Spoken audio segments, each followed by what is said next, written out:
ಶ್ರೀ ಗುರುಗಣಾಧಿಪತಯೇ ನಮಃ.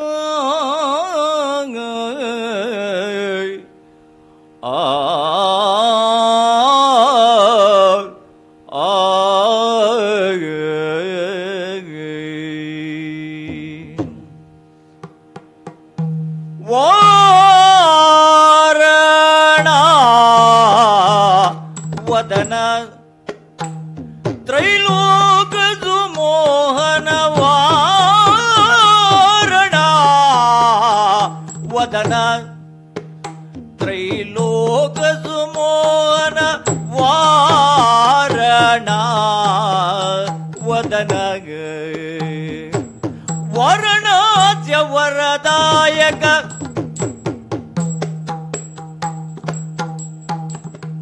ವಾರಣಾಸ್ಯ ವರದಾಯಕ ಸನ್ನುತ ನಾರದಾದಿ ಮುನಿ ವಂದಿತ ಪದಯುಗ. ವಾರಣಾಸ್ಯ ವರದಾಯಕ ಸನ್ನುತ ನಾರದಾದಿ ಮುನಿ ವಂದಿತ ಪದಯುಗ. ವಾರಣಾಸ್ಯ ವರದಾಯಕ ಸನ್ನುತ ನಾರದಾದಿ ಮುನಿ ವಂದಿತ ಪದಯುಗ.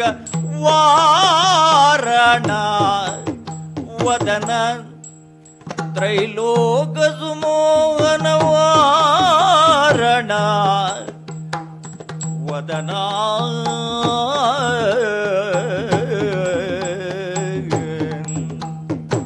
ಪಾಲಯ ಗಜಮುಖ ಪಾರ್ವತಿ ನಂದನ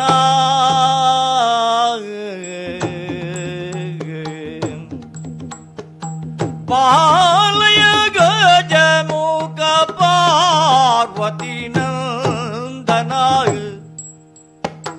ವ್ಯಾಳ ವಿಭೂಷಣ ವಿನುತ ಸುನಂದನ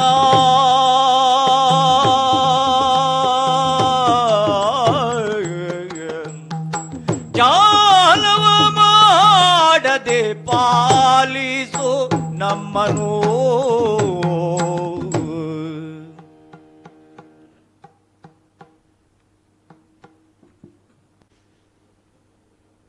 ವೇದಿಕೆಯಲ್ಲಿ ಉಪಸ್ಥಿತರಿರುವ ಗಣ್ಯರೇ, ಅತಿಥಿವರ್ಯರೇ, ಶಾಲಾ ಮುಖ್ಯೋಪಾಧ್ಯಾಯರೇ, ಸಿಬ್ಬಂದಿ ವರ್ಗದವರೇ ಹಾಗೂ ನಮ್ಮ ಪ್ರೀತಿಯ ವಿದ್ಯಾರ್ಥಿಗಳೇ, ತಮಗೆಲ್ಲರಿಗೂ ಇಂದಿನ ತಾಳೆಮದ್ದಲೆ ಕಾರ್ಯಕ್ರಮಕ್ಕೆ ಪ್ರೀತಿಯಿಂದ ಸ್ವಾಗತಿಸ್ತೇನೆ.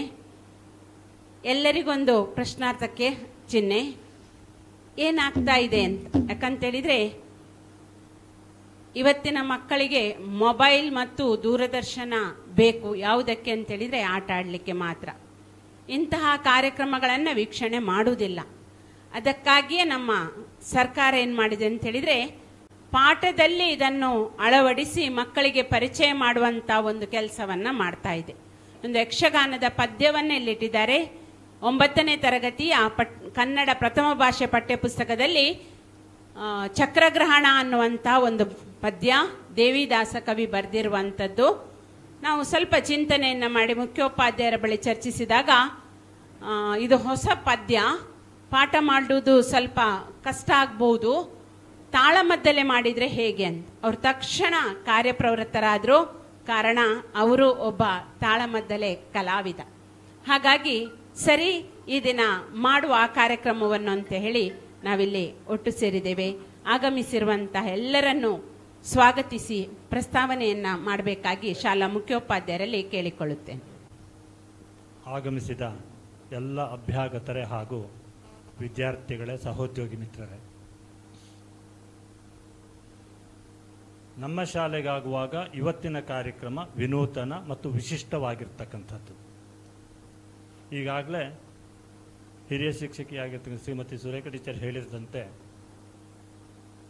ಯಕ್ಷಗಾನ ಪದ್ಯವನ್ನು ನಮಗೆ ಅಳವಡಿಕೆ ಮಾಡಿದರು. ಅದನ್ನು ಪಾಠ ಮಾಡಿ ಮಕ್ಕಳಿಗೆ ಬೋಧಿಸಬೇಕು. ಅದರಲ್ಲಿ ಸ್ವಲ್ಪ ಕ್ಲಿಷ್ಟತೆ ಇದೆ, ಅದನ್ನು ಹೇಗೆ ಪರಿಹರಿಸಬಹುದು ತಾಳಮದ್ದಲೆ ಮೂಲಕ ಅಂತ ಯೋಚನೆ ಹಾಕಿದ್ವಿ.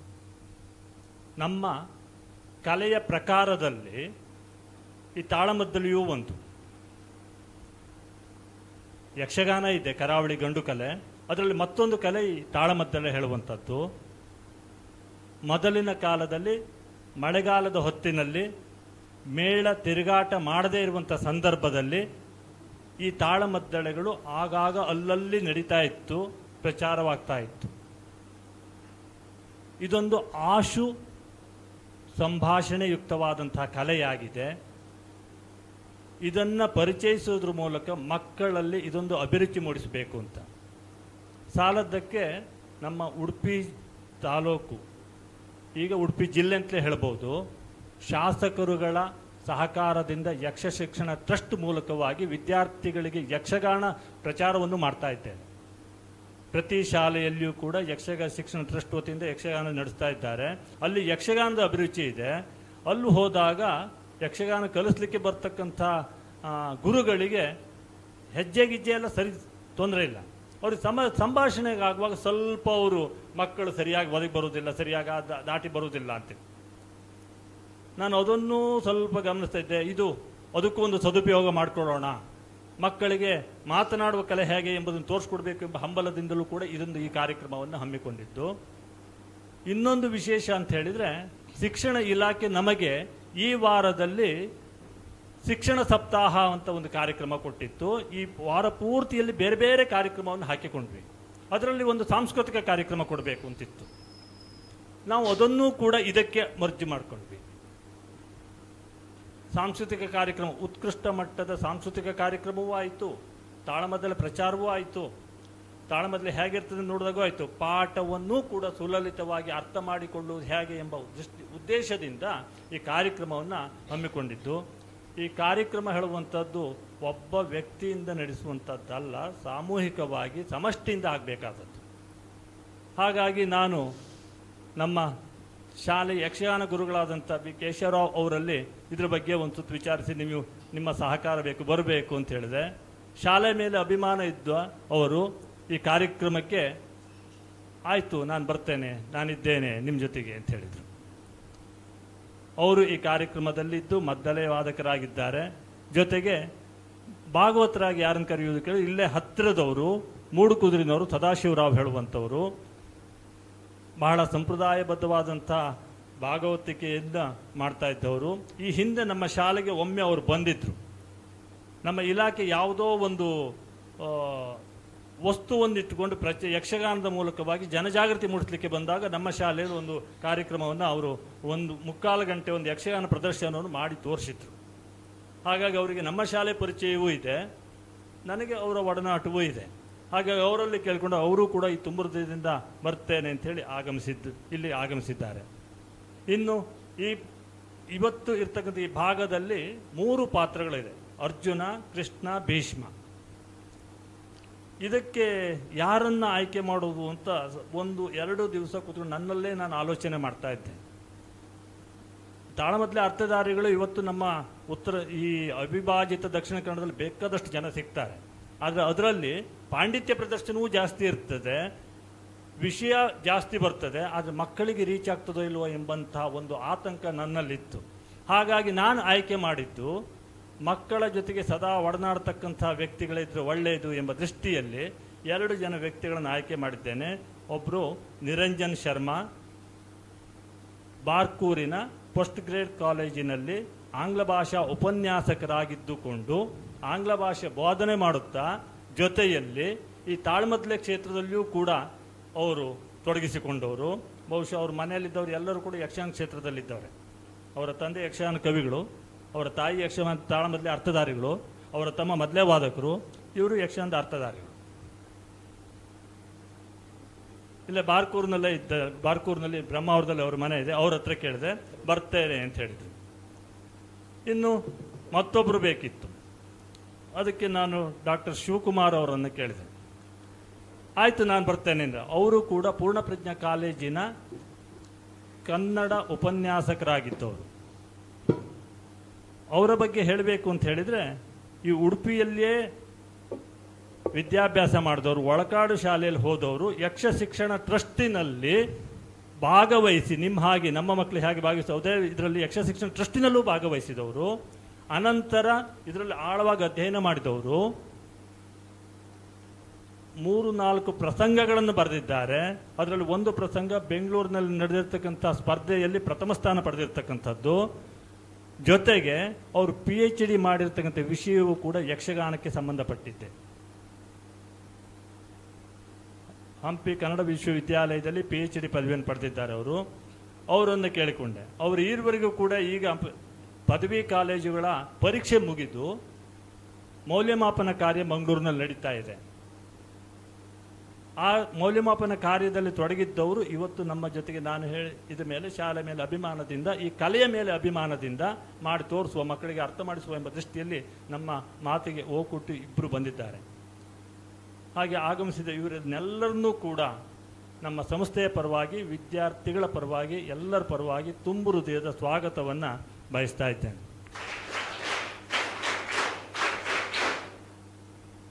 ಇಲ್ಲಿ ನಮಗೆ ಒಂದು ಸವಾಲು ಇದೆ. ಎಲ್ಲೋ ಯಾವುದೋ ಕೂಟದಲ್ಲಿ ತಾಳಮದ್ಲೆಯಲ್ಲಿ ಅರ್ಥ ಹೇಳಿ ಬಂದ ಹಾಗೆ ಇಲ್ಲಿ ಮಾಡಲಿಕ್ಕೆ ಆಗೋದಿಲ್ಲ. ಯಾಕೆ ಕೇಳಿದ್ರೆ ನಾವು ತಾಳಮದ್ಲೆ ಮಾಡ್ತಾ ಇರುವಂಥದ್ದು ಮಕ್ಕಳೆದುರಿಗೆ, ಮಕ್ಕಳಿಗೆ ಅರ್ಥವಾಗುವ ರೀತಿಯಲ್ಲಿ ಬರಬೇಕು ಎಂಬಂಥ ಒಂದು ಸವಾಲನ್ನು ನಾವು ಸ್ವೀಕರಿಸಿದ್ದೇವೆ.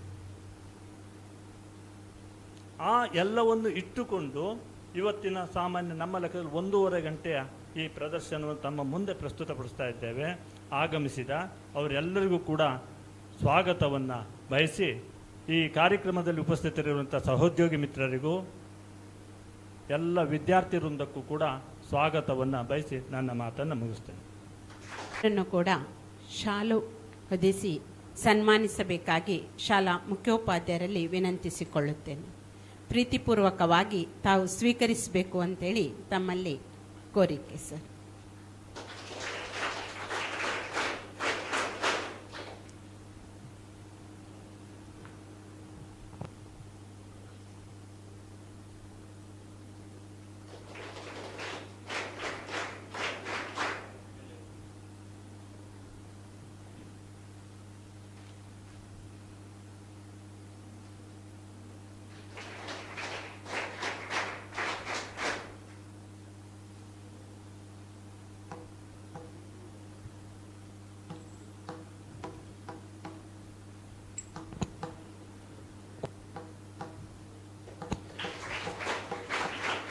ಶಾಲಾ ಮುಖ್ಯೋಪಾಧ್ಯಾಯರಿಗೆ ಚಿತ್ರಕಲಾ ಶಿಕ್ಷಕರಾದ ಬಾಲಕೃಷ್ಣ ನಾಯ್ಕ್ ಶಾಲು ಹಾಕಿ ಅವರನ್ನ ಈ ಕಾರ್ಯಕ್ರಮಕ್ಕೆ ಸ್ವಾಗತಿಸಬೇಕು. ಯಾಕಂತೇಳಿದ್ರೆ ಇವತ್ತಿನ ತಾಳೆ ಮದ್ದಳೆಯಲ್ಲಿ ಅವರು ಒಬ್ರು ಅರ್ಥಧಾರಿಯಾಗಿ ಇವತ್ತು ಭಾಗವಹಿಸಲಿಕ್ಕಿದ್ದಾರೆ.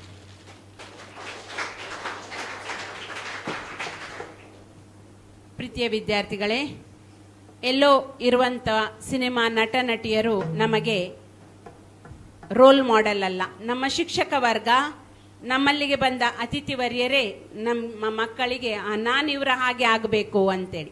ಯಾಕಂದ್ರೆ ಯಕ್ಷಗಾನ ಕಲೆಯಲ್ಲಿ ಬಹಳಷ್ಟು ವಿದ್ಯಾರ್ಥಿಗಳಿಗೆ ಅಭಿರುಚಿ ಇದೆ. ಹಾಗಾಗಿ ಇಲ್ಲಿ ನಡೆಯುವಂತಹ ಈ ತಾಳಮದ್ದಲೆ ಕಾರ್ಯಕ್ರಮಕ್ಕೆ ನಾವು ಈ ಒಂದು ರಂಗಮಂಟಪವನ್ನ ಬಿಟ್ಟುಕೊಡ್ತಾ ಇದ್ದೇವೆ. ಧನ್ಯವಾದಗಳು. ಇವತ್ತು ಭೀಷ್ಮನ ಪಾತ್ರವನ್ನು ಡಾಕ್ಟರ್ ಶಿವಕುಮಾರ್ ಅವರು ನಿರ್ವಹಿಸಲಿಕ್ಕಿದ್ದಾರೆ. ಶ್ರೀಕೃಷ್ಣನ ಪಾತ್ರವನ್ನು ನಿರಂಜನ್ ಶರ್ಮಾ ಅವರು ನಿರ್ವಹಿಸಲಿಕ್ಕಿದ್ದಾರೆ. ಇನ್ನು ಅರ್ಜುನನ ಪಾತ್ರವನ್ನು ನಾನೇ ಮಾಡ್ತಾ ಇದ್ದೇನೆ.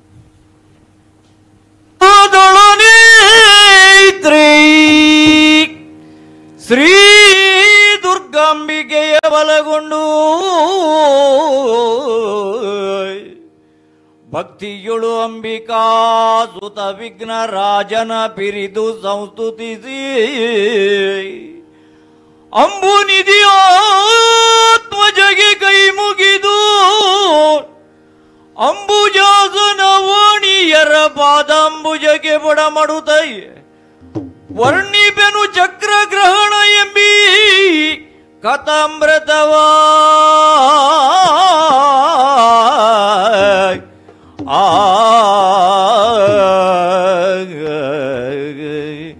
ವರ್ಣಿಪೆನು ಚಕ್ರಗ್ರಹಣ ಎಂಬಿ ಕಥಾಮೃತವ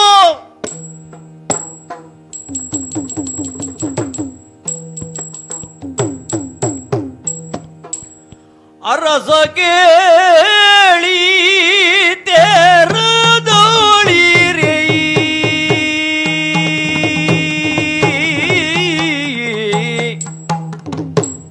ಅರಸ ಕೇಳಿ ತೆರದೋಳಿ ಕಲಿನರಾನು ಮೂರನೆಯ ದಿನದಿ ಕಲಿನರಾನು ಮೂರನೆಯ ದಿನದಿ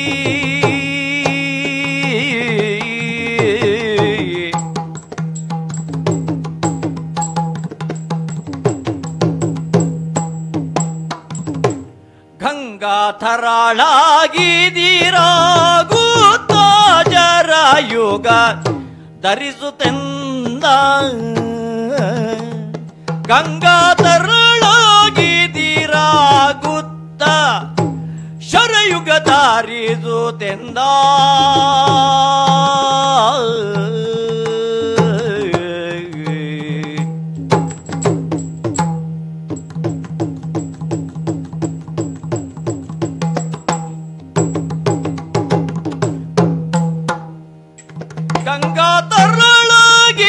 ಗಂಗಾಧರಳಾಗಿದಿರಾಗುತ್ತ ಜರಾಯುಗ ಧರಿಸುತ್ತೆಂದ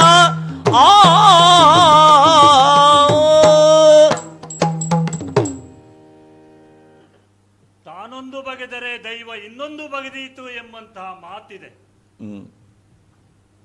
ಯಾಕೆ ಈ ಆಲೋಚನೆ ಮಾಡ್ತಾ ಇದ್ದೇನೆ? ಒಂದು ಕಾಲದಲ್ಲಿ ಧರ್ಮದ ಪ್ರತಿರೂಪನಾದಂತಹ ನಮ್ಮಣ್ಣ ಧರ್ಮಜ ರಾಜಸೂಯಾಧ್ವರದಲ್ಲಿ ಎಲ್ಲರ ಹಿರಿಯರ ಸಮಕ್ಷಮದಲ್ಲಿ ರಾಜಸೂಯ ಮುಕುಟವನ್ನು ಧರಿಸಿ ಚಕ್ರವರ್ತಿಯೇ ಆಗಿ ಮೆರೆದಿದ್ದ.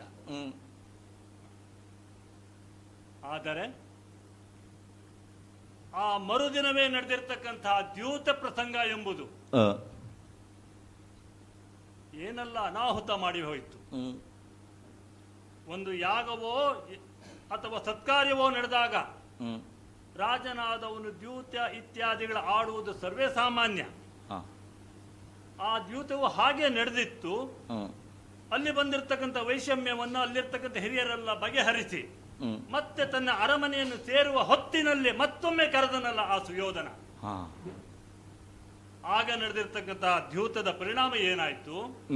ಎಲ್ಲವನ್ನು ಕಳೆದುಕೊಂಡಂತಹ ನಾವು 12 ವರ್ಷ ವನವಾಸವನ್ನು, 1 ವರ್ಷ ಅಜ್ಞಾತವಾಸವನ್ನು ಪೂರೈಸಬೇಕಾಯಿತು. ಪಾಂಡವರಿಗೆ ವನವಾಸ ಎಂಬುದು ಹೊಸತೇನಲ್ಲ. ಹುಟ್ಟಿದ್ದು ಕಾಡಿನಲ್ಲಿ, ಬದುಕಿನ ಈವರೆಗೂ ಕಾಲ ಕಳೆದಿದ್ದು ಹೆಚ್ಚಿನ ಸಮಯ ಕಾಡಿನಲ್ಲೇ ಆಗಿ ಹೋಯಿತು. ವನವಾಸದಲ್ಲಿದ್ರೆ ಸುಖವಾಗಿರ್ಲಿಕ್ಕೆ ಬಿಟ್ರೆ ಅವರು ಕೌರವರು ಇಲ್ಲ, ಅಲ್ಲೊಂದಿಷ್ಟು ಕಷ್ಟ ಕಾರ್ಪಣ್ಯಗಳನ್ನು ಅನುಭವಿಸಿ ಆಯ್ತು. ಆದರೂ ಮನಸ್ಸಿನಲ್ಲಿ ಒಂದು ಆಸೆ ಇತ್ತು.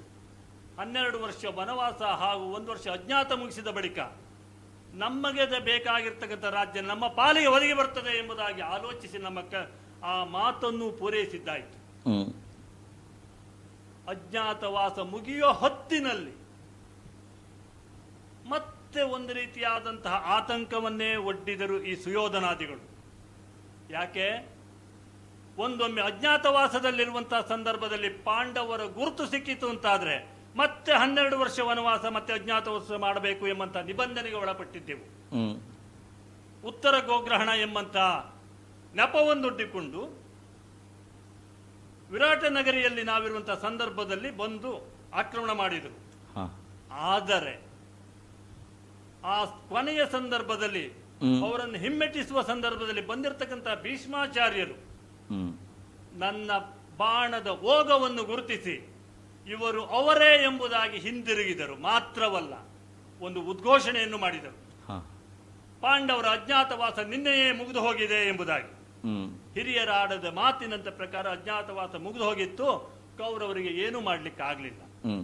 ಅನಂತರ ನಮ್ಮ ರಾಜ್ಯವನ್ನು ಪಡಿಬೇಕು ಎಂಬ ದೃಷ್ಟಿಯಲ್ಲಿ ಉಪಪ್ಲಾವ್ಯ ನಗರಕ್ಕೆ ಬಂದು ಸೇರಿದೆವು. ದೌಮ್ಯರನ್ನು ಕಳಿಸಿಕೊಟ್ಟೆವು. ಅಲ್ಲಿ ಆಡಿದನಲ್ಲ, ಸೂಜಿಯ ಮನೆ ಊರುವಷ್ಟು ಜಾಗವನ್ನು ಕೊಡಲಾರೆ ಎಂಬುದಾಗಿ. ಮುಂದೇನು ಮಾಡುವುದೆಂದು ಆಲೋಚಿಸಿದ್ದ ನಮ್ಮಣ್ಣ ಧರ್ಮಜ ದ್ವಾರಕೆಯಲ್ಲಿರುವಂತಹ ನಮ್ಮ ಭಾವನೂ ದೇವನೂ ಆಗಿರ್ತಕ್ಕಂಥ ಶ್ರೀಕೃಷ್ಣ ಪರಮಾತ್ಮನನ್ನು ಸಂಧಿಸಲಿಕ್ಕೆ ನನ್ನನ್ನು ಕಳಿಸಿಕೊಟ್ಟ.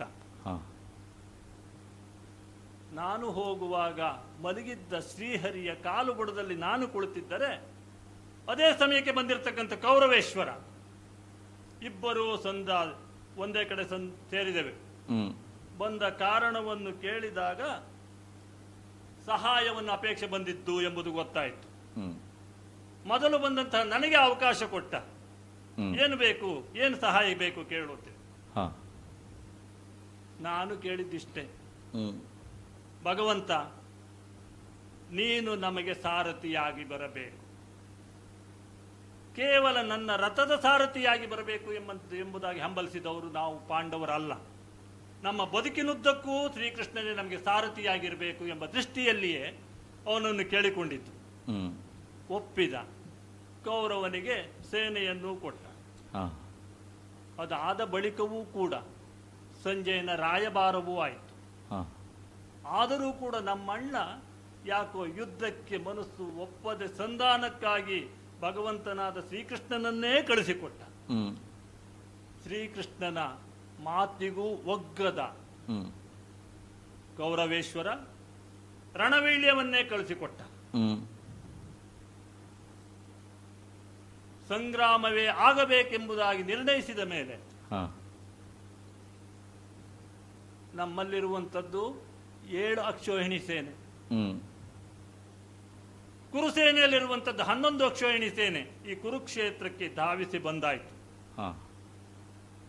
ಮೊದಲು ನನಗೆ ಅಳುಕಿದ್ದರೂ ಕೂಡ ಭಗವಂತನ ಅನುಗ್ರಹದಿಂದ ನನ್ನಲ್ಲಿರುವಂತಹ ಎಲ್ಲ ವ್ಯಾಮೋಹವು ಕಳಚಿ ರಣಕ್ಷೇತ್ರದಲ್ಲಿ ಯುದ್ಧ ಮಾಡುತ್ತಾ ನಿಂತಿದ್ದಾಯಿತು.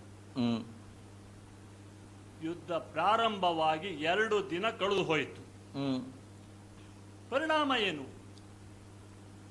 ಕೌರವ ಸೇನೆಯಲ್ಲಿ ಸೇನಾಧಿಪತಿಯಾಗಿ ಬಂದಿರತಕ್ಕಂಥ ನಮ್ಮಜ್ಜ ಭೀಷ್ಮಾಚಾರ್ಯರು ದಿನವೊಂದಕ್ಕೆ 10,000 ಮುಕುಟವರ್ಧನರ ತಲೆಯನ್ನು ಸವರುತ್ತಾ ಬರ್ತಾ ಇದ್ದಾರೆ.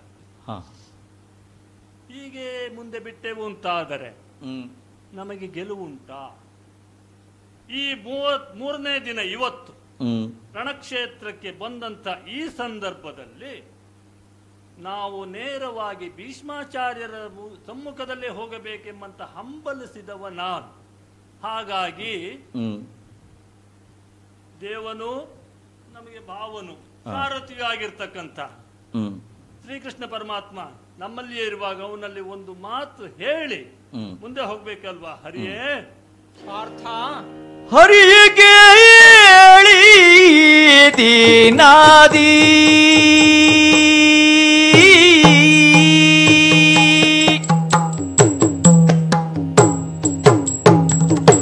ಹರಿಗೆ ಹೇಳಿ ದಿನಾದಿ ನಮ್ಮಯ ಹಿರಿಯರೊಳ್ಳು ಸಂಗ್ರಾಮ ದೊರಕಿತು. ಹರಿಯ ಕೇಳಿ ದಿನದಿ ನಮ್ಮಯ ಹಿರಿಯರೋಳು ಸಂಗ್ರಾಮ ದೊರಕಿತು.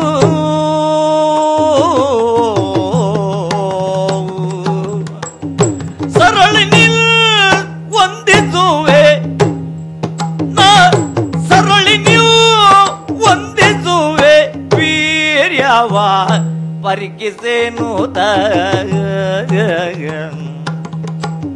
ಸರಳಿ ನೀನು ವಂದಿಸುವೆ ವೀರ್ಯವ ಪರಿಕಿಸೇನಲು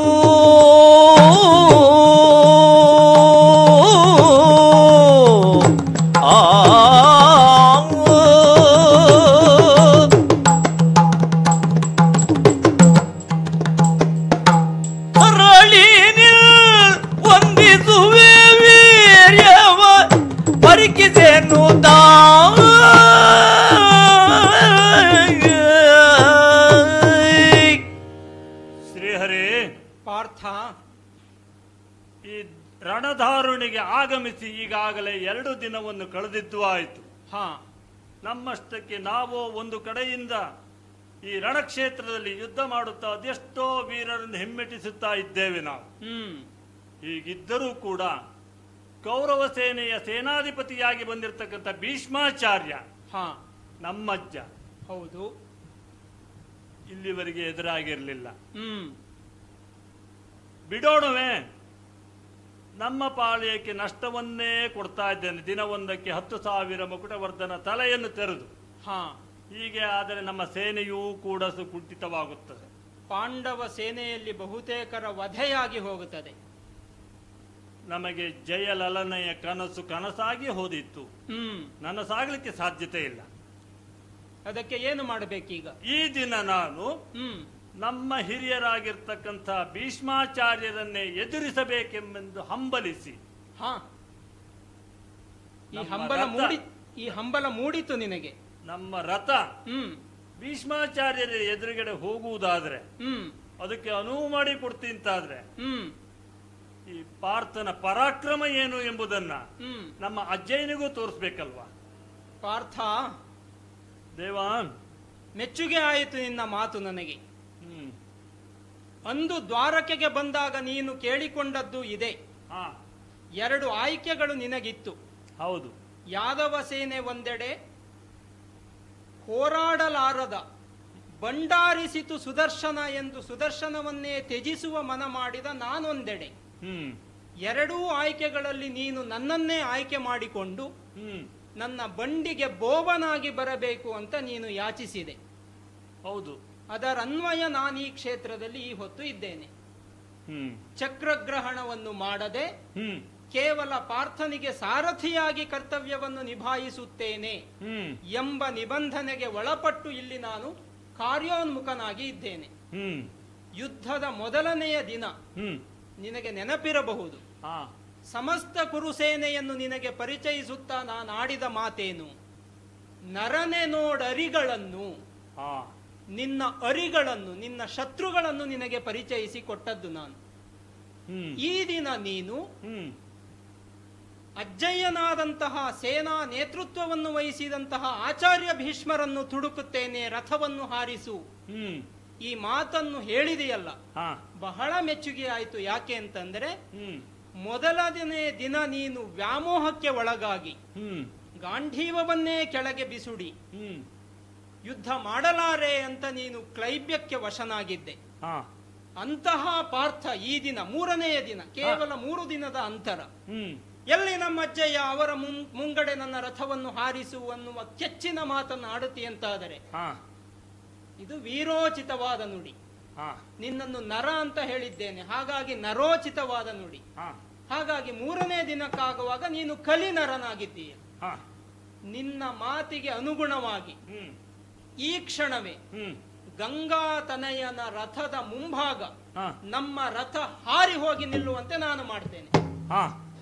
ಓಹೋ, ನೋಡಿದ್ರೆ ಎದುರುಗಡೆ ಬರುವಂತದ್ದೇ ನಮ್ಮ ಅಜ್ಜನ ರಥವಲ್ವೇ? ಹಿರಿಯರನ್ನು ಕಂಡಾಗ ಅವರನ್ನು ಗೌರವಿಸುವುದು ನಮ್ಮ ಸತ್ಕಾರ್ಯ. ಮತ್ತೆ ಒಂದು ವಿಷಯ, ನಿನ್ನ ಮಾತು ಮೆಚ್ಚುಗೆ ಆಗಿದೆ ನನಗೆ. ಮಾತು ಮೆಚ್ಚುಗೆ ಆದ ಮೇಲೆ ಏನು ಮಾಡಬೇಕು? ಮಾತಿಗೆ ತಕ್ಕಂತ ಉತ್ತರವೂ ಇರಬೇಕು, ಕೃತಿ ಇರಬೇಕಾಗ್ತದೆ. ಇದನ್ನು ನಾನು ನಿನಗೆ ಗೀತೆಯ ರೂಪದಲ್ಲೇ ಹೇಳಿ ಆಗಿದೆ. ಕರ್ಮ ಮಾಡಬೇಕು. ಯಾವ ಕರ್ಮ ಮಾಡ್ತೀಯ ಅಂತ ನಾನು ನೋಡ್ತೇನೆ. ನಾನು ಮಾಡುವಂತ ಮೊದಲನೇ ಕರ್ಮ, ಹಿರಿಯರನ್ನು ನೋಡಿದಾಗ ನಾವು ಹೊಂದಿಸಬೇಕಾದದ್ದು ನಮ್ಮ ಧರ್ಮ. ಆದರೆ ಇದು ರಣಕ್ಷೇತ್ರ. ರಣಕ್ಷೇತ್ರದಲ್ಲಿ ರಣ ಭಾಷೆಯಲ್ಲಿ ಉತ್ತರ ಕೊಡುವುದು ಹೇಗೆ? ನನ್ನೆರಡು ಸರಳನ್ನ ಅಜ್ಜಯ್ಯನ ಪಾದ ಮೂಲಕ್ಕೆ ಕೆಳಗುವುದರ ಮೂಲಕವಾಗಿ ಅವನಿಗೆ ನಾನು ಬಂದಿದ್ದೇನೆ ಎಂಬಂತ ಸಂಕೇತವನ್ನು ಕೊಡಬೇಕು. ಜೊತೆಗೆ ನನ್ನ ವಿಧೇಯತೆ ಇರಬೇಕು, ನನ್ನ ನಮಸ್ಕಾರವೂ ಅರ್ಥವಾಗಬೇಕು. ಆ ರೀತಿಯಲ್ಲಿ ನನ್ನೆರಡು ಸಾಯಕಂಗಳ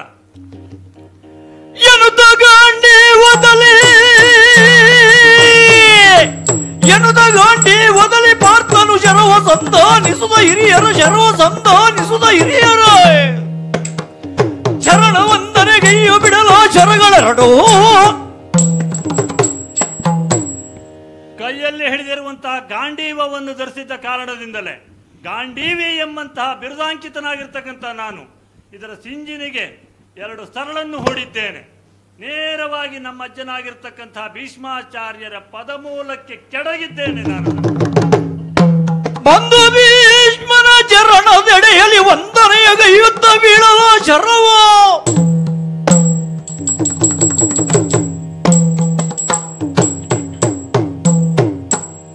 ಯಾರು? ಮೊಮ್ಮಗ ಪಾರ್ಥನೇನೋ? ಅಬ್ಬಾ, ಈ ಕುರಿತು ಪಾರ್ಥನ ಕರಚಮತ್ಕಾರದ ಕುರಿತಾಗಿ ದೂರದಿಂದಲೇ ಕೇಳುತ್ತಾ ಬಂದವ ಈ ಭೀಷ್ಮ.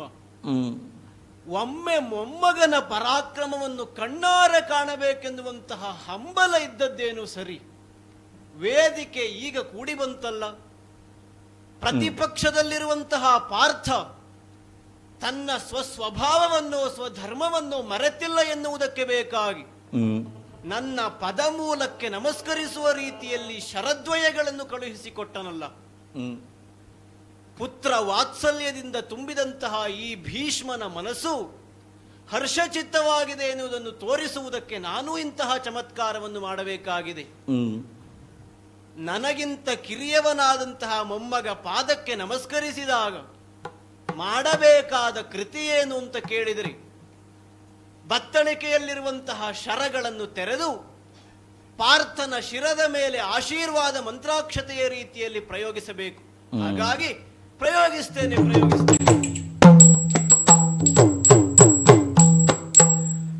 ಕಂಡು ಗಂಗಾ ಜಾತನು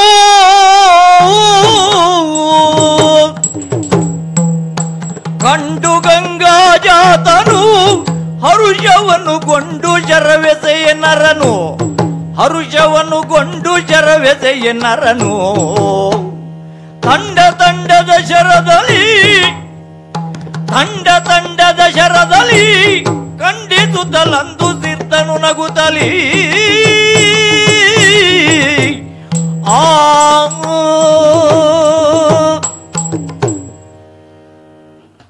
ನಮ್ಮ ಅಜ್ಜನ ಶರವೆರಡು ನನ್ನ ಶಿರೋಭಾಗದಲ್ಲಿ ಹಾದು ಹೋಯಿತು. ಯಾಕೆ? ನಾನು ಆತನ ಬುಡದಲ್ಲಿ ಪಾದ ಬುಡದಲ್ಲಿ ಕೆಳಗಿರ್ತಕ್ಕಂಥ ಎರಡು ಶರಗಳು ಅವನಿಗೆ ನಮಸ್ಕಾರ ರೂಪದಲ್ಲಿದ್ದರೆ, ಮೊಮ್ಮಗನಾದ ನನ್ನ ಮೇಲೆ ಆಶೀರ್ವಾದ ರೂಪದಲ್ಲಿ ಎರಡು ಶರವನ್ನು ಕಳಿಸಿದನಲ್ಲ. ಬರೀ ಶರಗಳು ಮಾತನಾಡಿದರೆ ನಮ್ಮ ಭಾವ ವ್ಯಕ್ತವಾಗಲಿಕ್ಕೆ ಸಾಧ್ಯತೆ ಇಲ್ಲ. ಹಾಗಿದ್ದರೂ ಎದುರು ಬಂದಿರತಕ್ಕಂಥ ಅಜ್ಜಯ್ಯನಲ್ಲಿ ಒಂದೆರಡು ಮಾತನಾಡದೇ ಇದ್ದರೆ ನನಗೂ ಸಮಾಧಾನ ಇಲ್ಲ, ಅಜ್ಜಯ್ಯನಿಗೂ ಬಹುಶಃ ಸಮಾಧಾನ ಆಗ್ಲಿಕ್ಕೂ ಇಲ್ಲ. ಹಾಗಾಗಿ ಅಜ್ಜಯ್ಯನಲ್ಲಿಯೇ ಒಂದೆರಡು ಮಾತನಾಡುವ ಮನಸ್ಸನ್ನು ಮಾಡ್ತೇನೆ. ಓ ಅಜ್ಜಯ್ಯ, ಪಾರ್ಥ, ತಂದೆಯಾಳಿದ ದಿವಸದಿಂದ ನಮ್ಮ ರಾಗಿಸಿ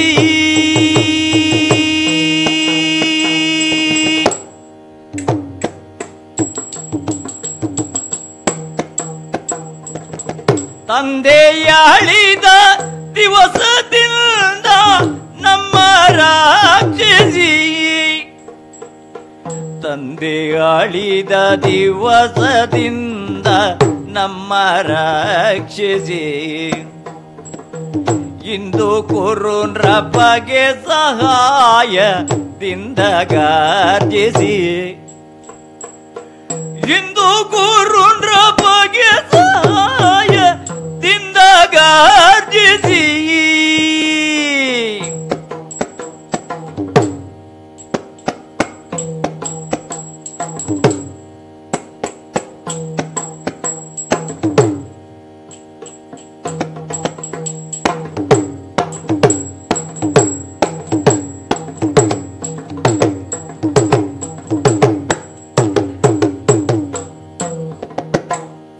ಇಂದು ಗುರುನ್ರ ಬಗೆ ಸಹಾಯದಿಂದ ಗಾರ್ಜಿಸಿ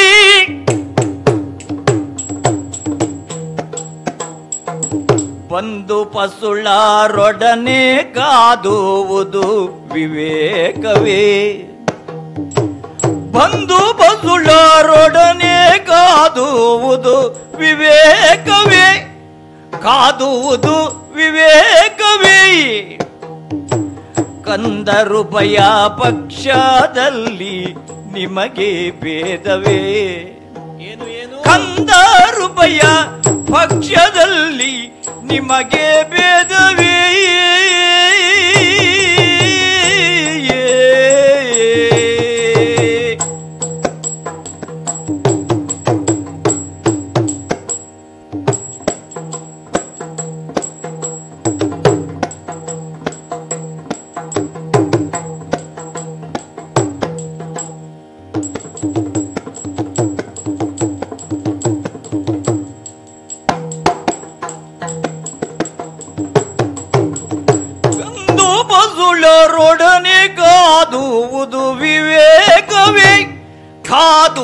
ಎಂಬುದು ವಿವೇಕವೇ.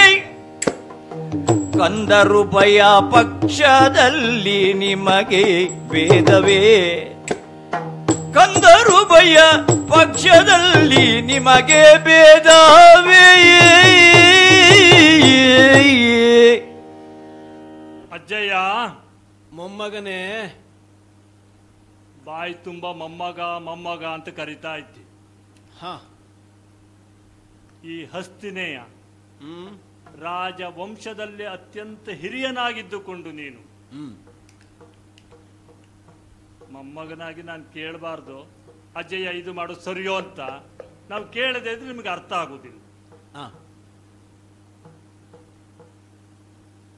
ಪಾಂಡು ಚಕ್ರವರ್ತಿಯ ಮಕ್ಕಳಾಗಿ ಹುಟ್ಟಿದವರು ನಾವು. ಹುಟ್ಟಿದ್ದು ಕಾಡಿನಲ್ಲಿ.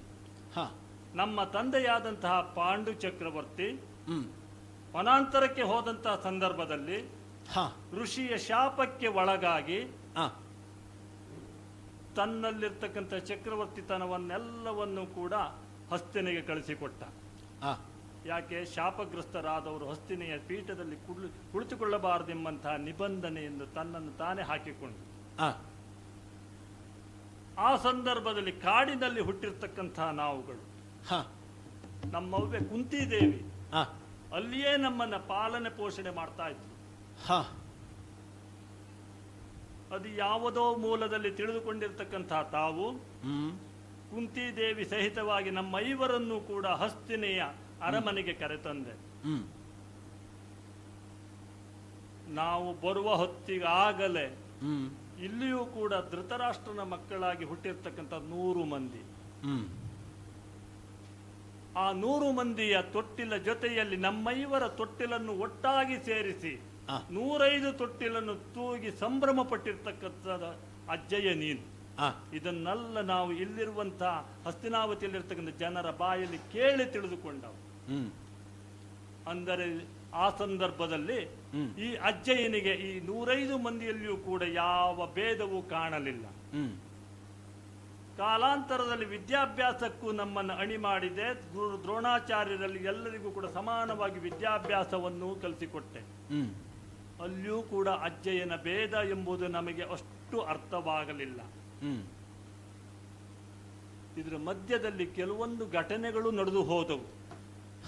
ಅಜ್ಜಯ್ಯನ ಗಮನಕ್ಕೆ ಬಂತೋ ಇಲ್ಲವೋ ಗೊತ್ತಿಲ್ಲ. ಆ ಆಡುವ ಸಂದರ್ಭದಲ್ಲಿಯೋ ಆ ಹುಡುಗಾಟಿಕೆ ಸಂದರ್ಭದಲ್ಲಿಯೋ ನಮ್ಮಣ್ಣ ಭೀಮಸೇನನಿಗೆ ವಿಷವನ್ನು ಹಾಕಿದ್ದೂ ಆಗಿದೆ. ಬಿಡೋಣ, ಹುಡುಗಾಟಿಕೆ ಅಂತ ಅಜ್ಜಯ್ಯ ಸುಮ್ಮನೆ ಇಟ್ರು ಅಂತಲೂ ಬಿಡೋಣ. ಅದಾಗಿ ಕೆಲವು ಸಮಯ ಬಂತು. ರಾಜಸೂಯಾಧ್ವರ ಕಾರ್ಯಕ್ರಮವು ನಡೆದು ಹೋಯಿತು. ಅಲ್ಲಿಯೂ ಕೂಡ ತಾವು ಮುತುವರ್ಜಿ ವಹಿಸಿ ನಮ್ಮಣ್ಣನಾದಂತಹ ಧರ್ಮರಾಯನಿಗೆ ಮೂರ್ಧಾಭಿಷಿಕ್ತನಾಗುವಲ್ಲಿ ತಾವು ಕ್ರಮ ವಹಿಸಿದರಿ. ಅನಂತರ ಮೌನ ವಹಿಸಿದರಿ. ನಾವು ವನವಾಸಕ್ಕೆ ಹೋಗುವಂತಹ ಪರಿಸ್ಥಿತಿ ಬಂತು. ಆ ಮಧ್ಯದಲ್ಲಿ ನಡೆದಿರ್ತಕ್ಕಂಥ ಘಟನೆಯನ್ನು ನೆನಪು ಮಾಡಿಕೊಂಡಾಗ ಜೂಜಾಟದಲ್ಲಿ ಸೋತಿರ್ತಕ್ಕಂತಹ ನಾವುಗಳು ತಲೆ ತಗ್ಗಿಸಿ ಕುಳಿತಿರ್ತಕ್ಕಂಥ ಸಂದರ್ಭದಲ್ಲಿ ನಮ್ಮೈವರ ಮಡದಿಯಾದಂತಹ ಪಾಂಚಾಲೆಯನ್ನು ತಂದು ಆ ಸಭೆಯ ಮಧ್ಯದಲ್ಲಿ ಮಾನ ಭಂಗವನ್ನು ಮಾಡುವಾಗಲೂ ನೀವಲ್ಲೇ ಇದ್ರಿ, ಮೌನವನ್ನೇ ವಹಿಸಿದ್ರಿ. ನಾವು ವನವಾಸಕ್ಕೆ ಹೋದೆವು. ವನವಾಸಕ್ಕೆ ಹೋದಾಗ ನಾವು ಸುಖವಾಗಿದ್ದೇವಾ? ನಮ್ಮನ್ನು ಸುಖವಾಗಿಡಲಿಕ್ಕೆ ಬಿಡಲಿಲ್ಲ ಸುಯೋಧನ. ಅಲ್ಲಿಯೂ ಕೂಡ ಬೇರೆ ಬೇರೆ ನವನ ಒಡ್ಡಿ ಬಂದ. ಘೋಷಯಾತ್ರೆ ಎಂಬುದಾಗಿ ಬಂದ. ಅಲ್ಲೊಂದಿಷ್ಟು ಕಿರುಕುಳವನ್ನು ನೀಡಿದ. ಬಂದಿರ್ತಕ್ಕಂಥ ದೂರ್ವಾಸ ಮನೆಗಳನ್ನು ನಮ್ಮಲ್ಲಿಗೆ ಕಳಿಸಿಕೊಟ್ಟ. ಅಲ್ಲ, ಅದನ್ನೆಲ್ಲ ನಾವು ನಮಗೆ ವರವಾಗಿ ಪರಿಣಮಿಸಿಕೊಂಡೆವು. ಆಮೇಲೆ ಕೊನೆಯಲ್ಲಿ ಗೋಗ್ರಹಣ ಸಂದರ್ಭದಲ್ಲಿಯೂ ಕೂಡ ಬಂದ್ರಿ. ಇದನ್ನೆಲ್ಲ ನೋಡುವಾಗ ನಮ್ಮ ಅಜ್ಜಯ್ಯ ಮೊದಲಿದ್ದ ಅಜ್ಜಯ್ಯವಾಗದೆ ಈ ನಮ್ಮೀರ್ವರಲ್ಲಿ ಪಾಂಡವ ಸುತರಲ್ಲಿ ಧೃತರಾಷ್ಟ್ರನ ಮಕ್ಕಳಲ್ಲಿ ಭೇದವನ್ನೇ ಎಣಿಸ್ತಾ ಬಂದ್ರಿ. ಬಹುಶಃ ನಾನು ಆಲೋಚನೆ ಮಾಡಿದ್ದೆ ಹೇಗೆ, ಇವರು ಕಾಡಿನಲ್ಲಿ ಹುಟ್ಟಿದ ಮಕ್ಕಳಲ್ವಾ, ಕಾಡಿಗೆ ಹೋದ್ರೆ ತಪ್ಪಲ್ಲ ಎಂಬ ಆಲೋಚನೆ ಮಾಡಿದ್ರೋ ಏನು. ಒಂದು ಇದಾದ್ರೆ ಮತ್ತೊಂದು ರೀತಿಯಲ್ಲಿ ನೋಡುವಾಗ ಕುರು ಎಂಬ ಚಕ್ರವರ್ತಿಯಿಂದ ಪಾಲಿಸಲ್ಪಟ್ಟಂತಹ ಈ ನಾಡು ಇವತ್ತು ನಾವು ರಣಧಾರಣೆಯಲ್ಲಿ ನಿಂತಿರುವಂತಹ ಕುರುಕ್ಷೇತ್ರವಾಗಿದೆ. ಇಲ್ಲಿ ಹುಟ್ಟಿದವರು ಎಲ್ಲರೂ ಕೂಡ ಕೌರವರೇ ಆಗಬಲ್ಲರು, ಕುರು ವಂಶದ ಪ್ರದೀಪರು ಎಂಬ ಅರ್ಥದಲ್ಲಿ ನೋಡಿದಾಗ. ಆದರೆ ಇವತ್ತು ನಮ್ಮನ್ನ ಪಾಂಡವರಾಗಿ ಬೇರೆ ಎಲ್ಲೇ ಮಾಡಿಬಿಟ್ರಿ.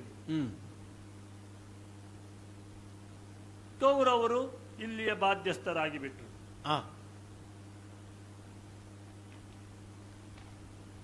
ಶ್ರೀಕೃಷ್ಣನನ್ನು ಸಂಧಾನಕ್ಕೆ ಕಳಿಸಿದಾಗಲೂ ಕೂಡ ಪರಿಪರಿಯಾಗಿ ಹೇಳಿದ ಅಲ್ಲಿಯೂ ಕೂಡ ತಾವು ಏನೂ ಮಾತನಾಡದೆ ಅವನ ಆಗು ಹೋಗುಗಳ ಬಗ್ಗೆ ವಿಚಾರಿಸದೆ ಅವನು ಮಾಡಿರ್ತಕ್ಕಂಥ ಕೆಲಸ ಕಾರ್ಯಗಳು ಎಲ್ಲವೂ ಕೂಡ ಮೌನದಿಂದಲೇ ಸಮ್ಮತಿಯ ಮುದ್ರೆಯನ್ನು ಒತ್ತುವುದರ ಮೂಲಕವಾಗಿ ಪಾಂಡವರಾದ ನಮ್ಮನ್ನ ಬೇರೆಯೇ ಇಟ್ರಿ. ಈ ಎಲ್ಲ ಘಟನಾವಳಿಗಳನ್ನೆಲ್ಲ ನೋಡುವಾಗ ನನಗೊಂದು ಅಂಶ ನೆನಪಿಗೆ ಬಂತು. ಏನು? ಕಟುಕನೋರ್ವ ಮಾರುಕಟ್ಟೆಗೆ ಹೋಗಿ ಒಂದು ಕುರಿಯ ಮರಿಯನ್ನು ತಂದು ಸಾಕ್ತಾನೆ. ಸಾಕಿರ್ತಕ್ಕಂತಹ ಕುರಿಮರಿಗೆ ಬೇಕಾದಷ್ಟು ಆಹಾರ ಪದಾರ್ಥಗಳನ್ನು ಕೊಟ್ಟು ಬೆಳೆಸಿದ. ಕೊಬ್ಬಿತು ಕುರಿ. ಪಾಪ ಆ ಕುರಿಗೆ ಗೊತ್ತಿತ್ತೆ ಈ ಕಟುಕ ನಾಳೆ ಇದನ್ನ ಕಡಿದು ತನ್ನ ಭೋಜನಕ್ಕೆ ಬಳಸ್ತಾನೆ ಎಂಬುದಾಗಿ ಅಥವಾ ಕಡಿದು ಹಾಕ್ತಾನೆ ಎಂಬುದಾಗಿ ಆ ಕುರಿಗೆ ಗೊತ್ತಿತ್ತು. ಇವತ್ತು ಪಾಂಡವರಾದ ನಮ್ಮ ಸ್ಥಿತಿ ಹಾಗಾಯ್ತು. ಈಗ ನೋಡಿದರೆ ಆ ಕೌರವರ ಸೇನೆಯ ಮುಖ್ಯಸ್ಥರಾಗಿದ್ದುಕೊಂಡು ದಿನ ಒಂದಕ್ಕೆ 10,000 ಮುಕುಟವರ್ಧನರ ತಲೆಯನ್ನು ಕಡಿಯುತ್ತಾ ನಮ್ಮೆದುರುಗಡೆ ಬಂದು ನಿಂತಿದ್ದೀರಿ. ನಿಮ್ಮನ್ನು ಬಿಡುವುದಿಲ್ಲ ಎಂಬ ಅರ್ಥದಲ್ಲಿಯೇ ಕಾಣ್ತಾ ಇದೆ. ಅಜ್ಜಯ್ಯ, ನಾವು ನಿಮ್ಮ ಮೊಮ್ಮಕ್ಕಳಲ್ವೇ? ಬೇಡ, ಈ ಹಸ್ತನಿಗೆ ಸಂಬಂಧಪಟ್ಟವರಲ್ವೇ? ನಾವು ಇಲ್ಲಿಂದ ವರ್ಜ್ಯರಾದವರೇ. ಇದೆಲ್ಲ ವರ್ಜ್ಯವೇ ಆಗಿದ್ರೆ ನಮ್ಮನ್ನು ಯಾಕೆ ಕಾಂತಾರದಿಂದ ಇಲ್ಲಿವರೆಗೆ ತರಬೇಕಿತ್ತು? ಹುಟ್ಟಿದ್ದು ಕಾಡಿನಲ್ಲಿ, ಹೆಚ್ಚಿನ ಕಾಲ ಕಳೆದಿದ್ದು ಕಾಂತಾರದಲ್ಲಿ. ಆ ಕಾಡಿನ ಕಷ್ಟ ನಷ್ಟಗಳನ್ನು ಅನುಭವಿಸಿ ಬಂದಿರತಕ್ಕಂಥ ನಮ್ಮ ಮೇಲೆ ನಿಮಗೆ ಕನಿಕರ ಇಲ್ಲವೇ? ಇವತ್ತು ನೋಡಿದ್ರೆ ಬಿಲ್ಲನ್ನ ಧನುಸ್ಸನ್ನ ಡೇಂಕರಿಸುತ್ತಾ ನಮ್ಮೆದುರು ನಿಂತಾ ಇದ್ದೀರಲ್ಲ. ಇದನ್ನು ನೋಡಿದ್ರೆ ಅಜ್ಜಯ್ಯ, ಯಾಕೆ ನಿಮಗೆ ಈ ರೀತಿ ನಮ್ಮ ಮೇಲೆ ಕರುಣೆ ಇಲ್ಲದ ವರ್ತನೆ? ಸೇರಿರುವ ಇವರೆಲ್ಲರ ಸಮ್ಮುಖದಲ್ಲಿ ಅಜ್ಜಯ್ಯನನ್ನು ಆಕ್ಷೇಪಿಸುವುದಕ್ಕೆ ಬಂದಿಯೇನು ಮಗನೇ? ಏನು ಮಾತಾಡಿಬಿಟ್ಟಿಯೋ? ಎನಲು ಬೇಡ ಬಾಲ ಭಾಷೆ ಆಡಬೇಡವೋ,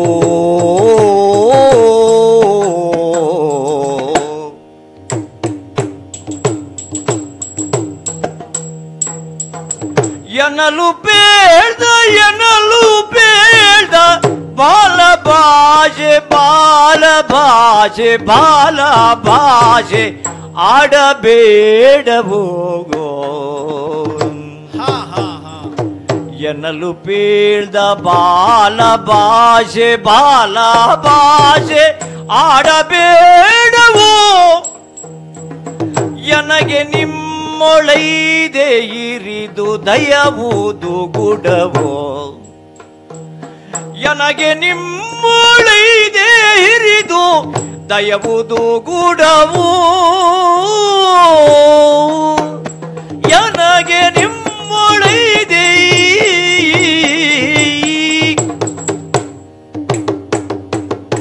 ಎನಗೆ ನಿಮ್ಮೊಳೈದೆ ಹಿರಿದು ದಯವುದು ಗುಡವು.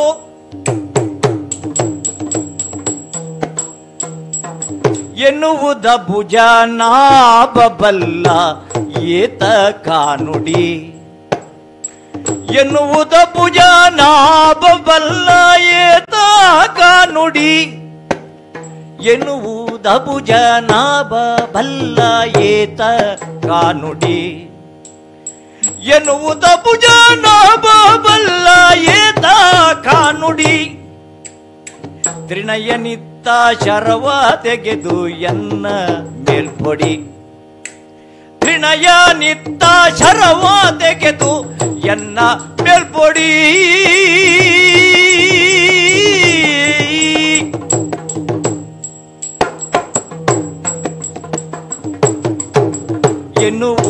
ಭುಜನಾಭ ಬಲ್ಲ ಏತ ಕಾನುಡಿ ತ್ರಿನಯ ನಿತ್ತ ಶರವ ತೆಗೆದು ಎನ್ನ ಮೇಲ್ಪೊಡಿ ತ್ರಿನಯ ನಿತ್ತ ಶರವ ತೆಗೆದು ಎನ್ನ ಮೇಲ್ಪೊಡಿ ಎನ್ನುವುದ ಭುಜನಾಭ ಬಲ್ಲ ಏತ ಕಾನುಡಿ ತ್ರಿನಯ ನಿತ್ತ ಶರವ ತೆಗೆದು ಎನ್ನ ಮೇಲ್ಪೊಡಿ. ಧರ್ಮಕ್ಷೇತ್ರವಾದಂತಹ ಕುರುಕ್ಷೇತ್ರದಲ್ಲಿ ಉಭಯ ಪಕ್ಷಗಳು ಭೀಷ್ಮಾರ್ಜುನರ ಸಮರವನ್ನು ಕಣ್ತುಂಬಿಕೊಳ್ಳುವುದಕ್ಕೆ ನಿಂತಿರುವಂತಹ ಸಂದರ್ಭ. ಅಜ್ಜನ ಸಮ್ಮುಖದಲ್ಲಿ ಬಂದು ಮಾತಾಡುವುದಕ್ಕಿದೆ ಅಂತ ಆಡುವಾಗಲೇ ಏನು ಬರಬಹುದು ಎನ್ನುವ ನಿರೀಕ್ಷೆಯಲ್ಲಿ ಮೈಯೆಲ್ಲ ಕಿವಿಯಾಗಿ ಕೇಳಿಸಿಕೊಳ್ಳುವುದಕ್ಕೆ ನಾನು ಮುಂದಾದವ. ಆಡಿದ ಮಾತಾದರೂ ಏನೋ ಪಾರ್ಥ, ಹಾಗಂತ ಆಡಿದ ರೀತಿ ಮಾತ್ರ ಬಹಳ ಸೊಗಸಾಗಿದೆ ನೋಡು. ಸೇರಿದ ಒಬ್ಬರು ಮಾತಾಡದೆ ನಿನ್ನ ಮಾತುಗಳನ್ನು ಕೇಳಿಸಿಕೊಂಡಿದ್ದಾರೆ ಎಂಬಲ್ಲಿಗೆ ನಿನ್ನ ಮಾತು ಸೊಗಸಾಗಿದೆ ಎನ್ನುವುದೇ ಅದರ ಅರ್ಥ. ಆದರೆ ಮಾತು ಸೊಗಸಾದದಷ್ಟೇ, ಮಾತಿನೊಳಗೆ ಹೂರಣ ಇಲ್ಲದೆ ಇದ್ದಾಗ, ಸತ್ವ ಇಲ್ಲದೆ ಇದ್ದಾಗ ಏನಾಗುತ್ತದೆ ಅಂತ ಕೇಳಿದರೆ ಅದು ಕೇವಲ ಬಾಲಭಾಷೆಯಾಗಿ ಹೋಗುತ್ತದೆ. ಮನೆಯಲ್ಲಿರುವ ಮಕ್ಕಳಾಡಿದಂತಹ ಮಾತಿನ ರೀತಿಯಲ್ಲಾಗುತ್ತದೆ. 3 ಲೋಕವನ್ನು ವಿಜಯಿಯಾಗಿ ಕಂಡಂತಹ ಪಾರ್ಥ, 3 ಲೋಕದ ಅಧ್ಯಕ್ಷನಾಗಿರುವಂತಹ ಸುರೇಂದ್ರನ ಅರ್ಧಾಸನವನ್ನೇ ಸೂರೆಗೊಂಡ ಪಾರ್ಥ ಹೀಗೆ ಆಡುವುದೇನೋ? ಅಜ್ಜಯ್ಯನ ಸಮ್ಮುಖದಲ್ಲಿ ಆಕ್ಷೇಪಗಳ ಸುರಿಮಳೆಯನ್ನೇ ಮುಂದಿಡುತ್ತಾ ಇದ್ದೀಯ. ನೀವು ಹೀಗೆ ಮಾಡಿದ್ದು ಸರಿಯೇ ಅಜ್ಜಯ್ಯ ಎನ್ನುವ ಹಾಗೆ. ಯಾಕೆ ನಿನ್ನ ಅಜ್ಜನ ಮೇಲೆ ಹೀಗೆ ಅನುಮಾನ ಬಂತೋ ಮೊಮ್ಮಗನೇ? ನಿಜವಾಗಿ ಯೋಚಿಸಿ ನೋಡು. ಹುಟ್ಟಿದರೆ ಪ್ರಾಣ ಕಳೆದುಕೊಳ್ತಾನೆ ಅಂತ ಕಿಂದಮ ಋಷಿಯ ಶಾಪವಿರುವಾಗ ಮತ್ತೆ ಪಾಂಡವನಿಂದ ಹುಟ್ಟಿದ ಮಕ್ಕಳು ಅಂತ ಹೇಳಿದರೆ ಲೋಕ ಏನು ಭಾವಿಸುವುದಕ್ಕಿಲ್ಲ ಹೇಳು? ಹೆಂಡತಿಯನ್ನು ಮುಟ್ಟಿದರೆ ಮಕ್ಕಳು ಆಗುವುದು, ಹೆಂಡತಿಯರನ್ನು ಮುಟ್ಟಿದರೆ ತನ್ನ ಪ್ರಾಣಕ್ಕೆ ಕುತ್ತು ಬರುತ್ತದೆ ಅಂತ ಯೋಚಿಸುವಾಗ ಮತ್ತೆ ಮಕ್ಕಳನ್ನು ಹೇಗೆ ಪಡೆದಾರು ಅಂತ ಯೋಚಿಸುವುದಕ್ಕಾದರೂ ಅವಕಾಶ ಉಂಟು ಹೇಳು? ಹಾಗೆ ಒಂದು ಕ್ಷಣ ಸುಮ್ಮನಾದದ್ದು. ಆಮೇಲೆ ಮನೀಷಿಗಳೆಲ್ಲ ಬಂದು ನಿಜವಾಗಿಯೂ ಪಾಂಡುಪುತ್ರರೇ ಇದ್ದಾರೆ, ಇವರು ಧರ್ಮಾತ್ಮರಿದ್ದಾರೆ ಅಂತ ಹೇಳಿದಾಗ ಹಾಗಿದ್ದರೆ ಬರುವುದಕ್ಕೆ ಹೇಳಿ ಅಂತ ಕರೆಸಿಕೊಂಡದ್ದು. ಶ್ರೇಷ್ಠಾತಿ ಶ್ರೇಷ್ಠರೇ ಹೇಳಿದ ಮೇಲೆ ಮತ್ತೆ ಲೋಕ ಆಕ್ಷೇಪಿಸುವುದಕ್ಕುಂಟೇನೋ? ಹಾಗಾಗಿ ಪಂಚಪಾಂಡವರನ್ನು ನನ್ನ ಮನೆ ತುಂಬಿಸಿಕೊಂಡವ. ಆಮೇಲೆ ಬೆಳೆಯುತ್ತಾ ಬೆಳೆಯುತ್ತಾ ಕೋಲಗುರುಗಳಾಗಿರುವಂತಹ ದ್ರೋಣಾಚಾರ್ಯರನ್ನು ನಿಮಗೆ ವಿದ್ಯಾಭ್ಯಾಸ ಮಾಡಿಸುವುದಕ್ಕೆ ನಾನೇ ಮುಂದಾಗಿ ನೇಮಿಸಿದೆ. ಧಾರ್ತರಾಷ್ಟ್ರರು 100 ಜನ, ಪಾಂಡವರು 5 ಜನ ಅಂತ ನಾನು ಭಾವಿಸಿದವಲ್ಲ. ಎಲ್ಲ ನನ್ನ ಮುದ್ದಿನ ಮಕ್ಕಳು ಎನ್ನುವ ಹಾಗೆ ನಾನು ಭಾವಿಸಿಕೊಂಡು ಬಂದವ. ಗುರುಗಳಿಂದಲೇ ನೀನು ಪ್ರಶಸ್ತಿ ಪಡೆದವನಂತೆ. ಪಾರ್ಥಯೇವ ಧನುರ್ಧರಃ ಎನ್ನುವ ಹಾಗೆ. ಆಗ ಎಷ್ಟು ಹೆಮ್ಮೆ ಪಟ್ಟವ ಗೊತ್ತ ಈ ಭೀಷ್ಮ. ಚಂದ್ರವಂಶದ ಕೀರ್ತಿ ಪತಾಕೆಯನ್ನು ಬಾನೆತ್ತರಕ್ಕೆ ಏರಿಸುವುದಕ್ಕೆ ಹುಟ್ಟಿದವ ನನ್ನ ಮೊಮ್ಮಗ ಪಾರ್ಥ ಎನ್ನುವ ಹಾಗೆ ಸಂತೋಷದಿಂದ ನಾನು ಬೀಗಿದವ.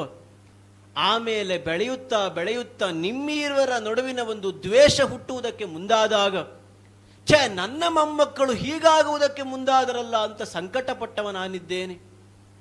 ದ್ರೌಪದಿಯ ವಸ್ತ್ರಾಪಹಾರದ ಸಂದರ್ಭದಲ್ಲಿ ಯಾಕೆ ಭೀಷ್ಮ ಮೌನವಾದ ಅಂತ ಕೇಳಿದರೆ ಈ ಕ್ಷಣಕ್ಕೂ ನನ್ನಲ್ಲಿ ಅದಕ್ಕೆ ಉತ್ತರ ಇಲ್ಲವೋ ಮೊಮ್ಮಗನೇ? ಹಾಗೆಂದು ಕೌರವರನ್ನು ನಾನು ಬೆಂಬಲಿಸಿದ್ದೇನೆ ಎನ್ನುವಂತಹದ್ದು ಅದರ ಅರ್ಥ ಅಲ್ಲ. ತನ್ನದೇ ಮಕ್ಕಳಾದರೆ ಕಿವಿಯನ್ನು ಹಿಡಿದು ಪ್ರಶ್ನಿಸಬಹುದು.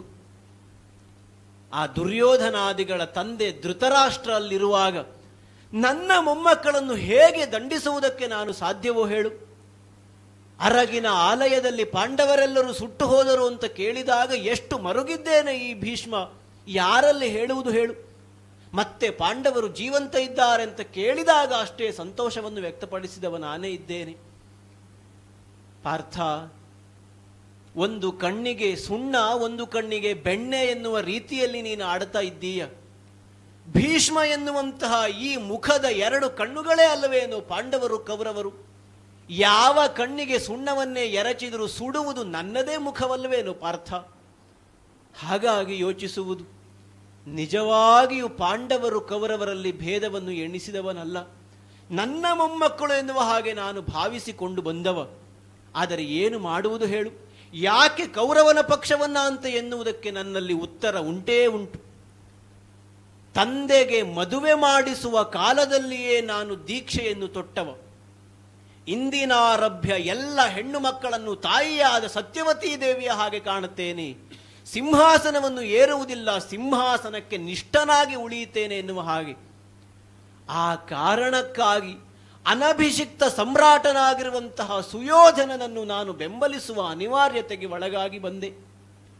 ಸಿಂಹಾಸನದ ಮೇಲೆ ಕುಳಿತುಕೊಳ್ಳುವ ವ್ಯಕ್ತಿ ಯಾರಾದರೇನು, ಸಿಂಹಾಸನಕ್ಕೆ ಅಧಿಪತಿ ಎನ್ನುವ ಕಾರಣಕ್ಕಾಗಿ ಅನ್ನದ ಋಣವನ್ನು ನೆನೆದು ನಾನು ಕೌರವನನ್ನು ಬೆಂಬಲಿಸಬೇಕಾಯಿತೋ? ಇತ್ತೀಚೆಗೆ ಬಂದು ಕೇಳಿದ, ಅಜ್ಜ, ಪಾಂಡವರನ್ನು ರಕ್ಷಿಸುವುದಕ್ಕೆ ಕೃಷ್ಣನಿದ್ದಾನೆ, ನಮ್ಮನ್ನು ರಕ್ಷಿಸುವುದಕ್ಕೆ ನೀವು ಬರಬೇಕು ಎನ್ನುವ ಹಾಗೆ ಒಂದೇ ಮಾತಿನಲ್ಲಿ ಉತ್ತರವನ್ನು ಹೇಳುವುದಾ? ಒಂದು ತಾಯಿಗೆ 2 ಜನ ಮಕ್ಕಳಿದ್ದರೆ, ಒಬ್ಬ ಮತಿವಿಕಲನಾಗಿದ್ದರೆ, ಮತ್ತೊಬ್ಬ ಜ್ಞಾನದಲ್ಲಿ ಬಹಳ ವಿಶೇಷತೆಯನ್ನು ಹೊಂದಿದವನಾಗಿದ್ದರೆ, ತಾಯಿ ಅಂಗವೈಕಲ್ಯಕ್ಕೆ ಒಳಗಾದ ಮಗನನ್ನು ಮೊದಲು ನೋಡಬೇಕು. ಸದೃಢವಾದಂತಹ ಕಾಯವನ್ನು ಧರಿಸಿದ ವ್ಯಕ್ತಿ ಹೇಗೂ ಬದುಕುವುದಕ್ಕೆ ಸಾಧ್ಯ. ಪಾಂಡವರು ಸದೃಢವಾದ ಕಾಯವನ್ನು ಹೊಂದಿದವರು ಅಂತ ನಾನು ನಂಬಿದವ. ಯಾವ ರೀತಿಯಲ್ಲೂ ಬದುಕುವುದಕ್ಕೆ ದುರ್ಯೋಧನನಿಗೆ ಬರುವುದಿಲ್ಲವೋ? ನಿಮ್ಮನ್ನು ಸಾಯಿಸುವುದಕ್ಕಾಗಿ ನಾನು ಕೌರವನ ಪಕ್ಷವನ್ನು ವಹಿಸಿದ್ದಲ್ಲ, ಕೌರವನನ್ನು ಉಳಿಸುವುದಕ್ಕೆ ಬೇಕಾಗಿ ಅವನ ಪಕ್ಷವನ್ನು ಸೇರಿದೆ. ಬಿಡು, ಪಾಂಡವರಿಗೂ ಕೌರವರಿಗೂ ಭೇದ ಹೌದೋ ಅಲ್ಲವೋ ಅನ್ನುವುದನ್ನು ನಿನ್ನಲ್ಲಿ ಹೇಳಿದರೆ ಆಗುವುದಲ್ಲ. ನಿನ್ನ ರಥದ ಸಾರಥ್ಯವನ್ನು ವಹಿಸಿಕೊಂಡಿದ್ದಾನಲ್ಲ ಅಬುಜ ನಾಭ, ಕಮಲವನ್ನೇ ನಾಭಿಯನ್ನಾಗಿ ಹೊಂದಿರುವಂತಹ ಕರುಳ ಸಂಬಂಧದ ಬೆಲೆಯೇನು ಅಂತ ಅರ್ಥ ಮಾಡಿಕೊಂಡ ಕೃಷ್ಣನಿಗೆ ಅರ್ಥ ಆಗುತ್ತದೆ. ಅವನಲ್ಲಿ ಕೇಳು ಭೀಷ್ಮನ ಮನಸ್ಸು ಏನು ಎನ್ನುವ ಹಾಗೆ. ಹಾಗಾಗಿ ಆಕ್ಷೇಪದ ಮಳೆ ಸುರಿಸುವುದಲ್ಲ, ಯುದ್ಧ ಮಾಡುವುದೇ ಹೌದಾದ್ರೆ ಬಾಣಗಳ ಮಳೆ ಸುರಿಸುವುದಕ್ಕೆ ಮುಂದಾಗು. ಅಜ್ಜಯ್ಯ, ನನಗೆ ಸಮಾಧಾನ ಕೊಡ್ತೇನೆ ಎಂಬ ರೀತಿಯಲ್ಲಿ ಉತ್ತರ ಕೊಡುತ್ತಾ ಹೇಳಿದ್ರಿ ಋಣ ಅಂತ. ಈ ಋಣ ಯಾರಿಗೆ, ಯಾರ ಋಣ ಎಂಬುದೇ ನನಗೆ ಅರ್ಥವಾಗ್ತಾ ಇಲ್ಲ. ನಾವು ತಿಳಿದುಕೊಂಡಂತೆ ಶಂತನು ಚಕ್ರವರ್ತಿಗಳಿಗೆ ಮದುವೆ ಮಾಡಿಸ್ಲಿಕ್ಕೋಸ್ಕರವಾಗಿ ಈ ಹಸ್ತಿನೆಯ ಪೀಠವನ್ನು ಬಿಟ್ಟವರು ನೀವು ಬಿಟ್ಟುಕೊಟ್ಟಿದ್ದೀರಿ ಅಂತ ಹೇಳಿದ್ರೆ ಮುಂದೆ ಬಂದವರು ಎಲ್ಲರಿಗೂ ಕೂಡ ನಿಮ್ಮ ಋಣ ಇರ್ತದೆಯೇ ಹೊರತು ಅಲ್ಲಿ ಕುಳಿತುಕೊಂಡವರ ಋಣ ನಿಮಗೆ ಬರಲಿಕ್ಕೆ ಸಾಧ್ಯತೆ ಇಲ್ಲ. ಅಂದು ನಾವು ಪರೀಕ್ಷಾ ರಂಗದಲ್ಲಿರುವಂತಹ ಸಂದರ್ಭದಲ್ಲಿ ಎಲ್ಲಿಂದಲೋ ನುಗ್ಗಿ ಬಂದಿರತಕ್ಕಂತಹ ಕರ್ಣ ತನ್ನ ಪರಾಕ್ರಮವನ್ನು ತೋರಿಸುತ್ತಿರುವಂತಹ ಸಂದರ್ಭದಲ್ಲಿ ಕೃಪಾಚಾರ್ಯರು ನಿರಾಕರಿಸಿದರು. ಆದರೂ ಕೂಡ ಅವರು ಕೇಳಿರ್ತಕ್ಕಂಥ ಪ್ರಶ್ನೆಗಳು ಸಾಮಾನ್ಯವೇ. ಯಾವ ದೇಶದ ಅರಸ ನೀನು ಅಂತ ಕೇಳಿದ್ರು. ಆ ಸಂದರ್ಭದಲ್ಲಿ ನಿರುತ್ತರನಾಗಿ ಮೌನ ವಹಿಸಿ ಹೋದಂತಹ ಆ ಕರ್ಣ ಈ ಸುಯೋಧನ ಬಂದು ಅವನಿಗೆ ಅಂಗರಾಜ್ಯಾಭಿಷೇಕ ಮಾಡಿದ್ನಲ್ಲ, ಅವ ಯಾವ ಹಿನ್ನೆಲೆಯಲ್ಲಿ ಮಾಡಬೇಕಿತ್ತವ? ಹಿರಿಯರಾದಂತಹ ನಿಮ್ಮನ್ನು ಕೇಳಿದನ? ಧೃತರಾಷ್ಟ್ರ ಭೂಪತಿಗಳನ್ನು ಕೇಳಿದನ? ಅವನನ್ನು ಪಟ್ಟಾಭಿಷೇಕ ಮಾಡಿದ್ರ? ಇಲ್ಲಲ್ಲ. ನೀವು ಅಂದೇ ನಿಮ್ಮ ಮೌನವನ್ನು ಬಿಟ್ಟಿದ್ದಾಗಿತ್ತು.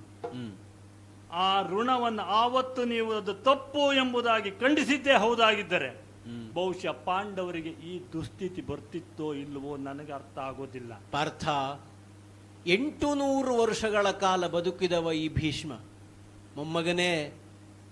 ಅಜ್ಜನ ಹೆಗಲ ಮೇಲೆ ಕುಳಿತ ಮೊಮ್ಮಗ ಲೋಕವನ್ನು ನೋಡ್ತಾನೆ. ಅದರ ಅರ್ಥ ಮೊಮ್ಮಗನೇ ಲೋಕ ಕಂಡಿದ್ದು ಅಂತ ಅರ್ಥ ಅಲ್ಲ. ಅಜ್ಜನ ಹೆಗಲಿದ್ದದ್ದರಿಂದ ಲೋಕ ಕಾಣಿಸಿತು. ನಿನಗೂ ನನ್ನಷ್ಟೇ ಪ್ರಾಯ ಆದರೆ ನನ್ನ ಮಾತು ಏನು ಅಂತ ಅರ್ಥ ಆಗುತ್ತದೆ. ಹಾಗಾಗಿ ಆಕ್ಷೇಪ ಅಲ್ಲ, ಯುದ್ಧ ಮಾಡುವ ಮನಸ್ಸಿದ್ರೆ ನಾನೂ ಸಿದ್ಧ ಅಂತ ಆಡುವುದು. ಯುದ್ಧಕ್ಕೆ ಬಂದಿದ್ದೇನೆ. ಹೌದಾ? ನನ್ನ ಪರಾಕ್ರಮ ಏನು ಅಂತ ತೋರಿಸುತ್ತೇನೆ. ಹಾಗಿದ್ರೆ ಅನ್ನುವಾಗ ನೋಡೋಣ. 3 ಲೋಕದ ವಿಜಯಿ ಎಂಬುದಾಗಿ ನೆಗಳತೆ ಪಡೆದಿದ್ದನ್ನು ನಿಮ್ಮ ಎದುರಿಗೆ ಏನು ಅಂತ ತೋರಿಸುತ್ತೇನೆ ಈಗ. ಎಂದು ಸಾಯಕಗಳ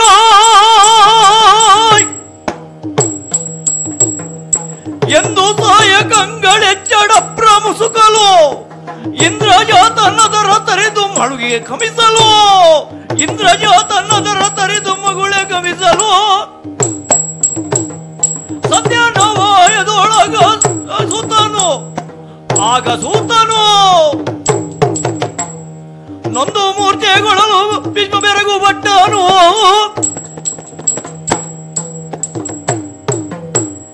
ನಮ್ಮಜ್ಜ ನನ್ನಲ್ಲಿ ಕೇಳಿದ್ದು ಈ ಹಿಂದೆ ನಾನು ಪಾಶುಪತಾಸ್ತ್ರವನ್ನು ಪಡೆದುಕೊಂಡಂತಹ ಆ ಬಿಲ್ವಿದ್ಯೆಯನ್ನು ಬಿಡಬೇಕು ಎಂಬುದಾಗಿ.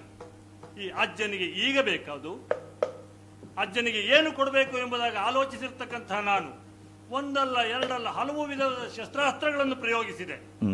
ಆ ಪ್ರಯೋಗಿಸಿದ ಪರಿ ಏನಾಯ್ತು, ಬಾನೆಲ್ಲ ಮುಸುಕುಗೊಟ್ಟಿತು.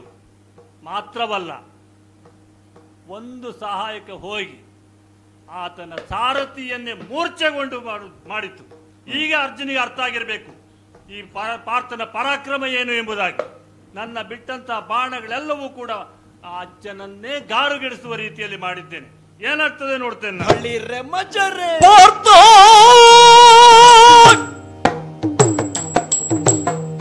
ಬಳಿರೆ ಮಜರ ಪಾರ್ಥ ಎನ್ನುತ್ತ ಸಕಲ ಶಸ್ತ್ರದಿ ಸಕಲ ಶಸ್ತ್ರದಿ ಹಳಚಲ ಜಯವು ಕಿರೀಟಿಗಾಗದಂತದೆ. ನಡೆಯಾದ ಭಾರತವ ನಡೆಸುತ್ತಿರಲು ಭೀಷ್ಮನು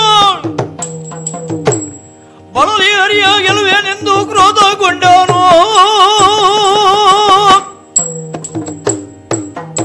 ಸೇರಿರುವ ಸಮಸ್ತ ಯೋಧ ಸಮೂಹವೇ ಬೆರಗಾಗುವ ಹಾಗೆ ಪಾರ್ಥ ಶರಪ್ರಯೋಗವನ್ನು ಮಾಡುವುದಕ್ಕೆ ಮುಂದಾಗುತ್ತಾ ಇದ್ದಾನೆ. ಅಂತ ಆದರೆ ಕೌರವನ ಪಕ್ಷವನ್ನ ಅಂತೂ ಬಂದಿರುವಂತಹ ಭೀಷ್ಮನ ಪರಾಕ್ರಮ ಏನು ಎನ್ನುವುದನ್ನು ತೋರಿಸುವಂತಹ ಅನಿವಾರ್ಯತೆ ಉಂಟೇ ಉಂಟು. ಒಂದು ಸಂದರ್ಭದಲ್ಲಿ ಸೇನಾಧಿಪತಿ ಪಟ್ಟವನ್ನು ಅನುಗ್ರಹಿಸುವ ಸಂದರ್ಭದಲ್ಲಿ ಅಥವಾ ಅದನ್ನು ಪರಿಗ್ರಹಿಸಿಕೊಳ್ಳುವ ಸಂದರ್ಭದಲ್ಲಿ ಕೌರವ ಸೇನೆಯ ಸಮಸ್ತರ ಸಮ್ಮುಖದಲ್ಲಿ ಮಾಡಿದಂತಹ ಪ್ರತಿಜ್ಞೆ ಅದು. ಹಲವು ಪ್ರತಿಜ್ಞೆಗಳಲ್ಲಿ ಪ್ರಧಾನವಾದದ್ದೇ ಹೌದು. ಯಾವ ಪಾರ್ಥನ ರಥದಲ್ಲಿ ಸಾರಥ್ಯವನ್ನು ಮಾಡುವುದಕ್ಕೆ ಸಿದ್ಧನಾಗಿದ್ದಾನೋ ಆ ಶ್ರೀಕೃಷ್ಣ ಮಹಾಭಾರತ ಸಂಗ್ರಾಮದಲ್ಲಿ ತಾನು ಚಕ್ರವನ್ನು ಧರಿಸುವುದಿಲ್ಲ ಎನ್ನುವ ಹಾಗೆ ಹೇಳಿದ್ದಾನಂತೆ. ಅಂತಹ ಚಕ್ರವನ್ನು ಧರಿಸುವುದಿಲ್ಲ ಎನ್ನುವ ಹಾಗೆ ಆಡಿದ ಚಕ್ರಿಯ ಕರದಲ್ಲಿ ಚಕ್ರವನ್ನು ಧರಿಸುವ ಹಾಗೆ ಮಾಡುತ್ತೇನೆ ಅಂತ ಪ್ರತಿಜ್ಞೆಯನ್ನೇ ಮಾಡಿದವನಿದ್ದೇನೆ ಈ ಭೀಷ್ಮನಾಗಿ. ಆ ಪ್ರತಿಜ್ಞೆಯನ್ನು ಪೂರೈಸಿಕೊಳ್ಳುವಂತಹ ಕಾಲ ಈಗ ಸನ್ನಿಹಿತವಾಗಿದೆ. ಹಲವು ಹುಲುಶರಗಳನ್ನು ಪಾರ್ಥನ ಮೇಲೆ ಪ್ರಯೋಗಿಸಿದ್ದು ಹೌದು ಅಂತಾದರೆ ಯಾವ ಪ್ರಯೋಜನವೂ ಆಗುವುದಿಲ್ಲ ಎನ್ನುವ ಸತ್ಯ ಈಗ ಅರ್ಥವಾಗಿದೆ. ಹಾಗಿದ್ದರೆ ಮಾಡಬೇಕಾದದೊಂದು ಉಂಟು. ಹಾಗಾಗಿ ಪರಶುರಾಮ ದತ್ತ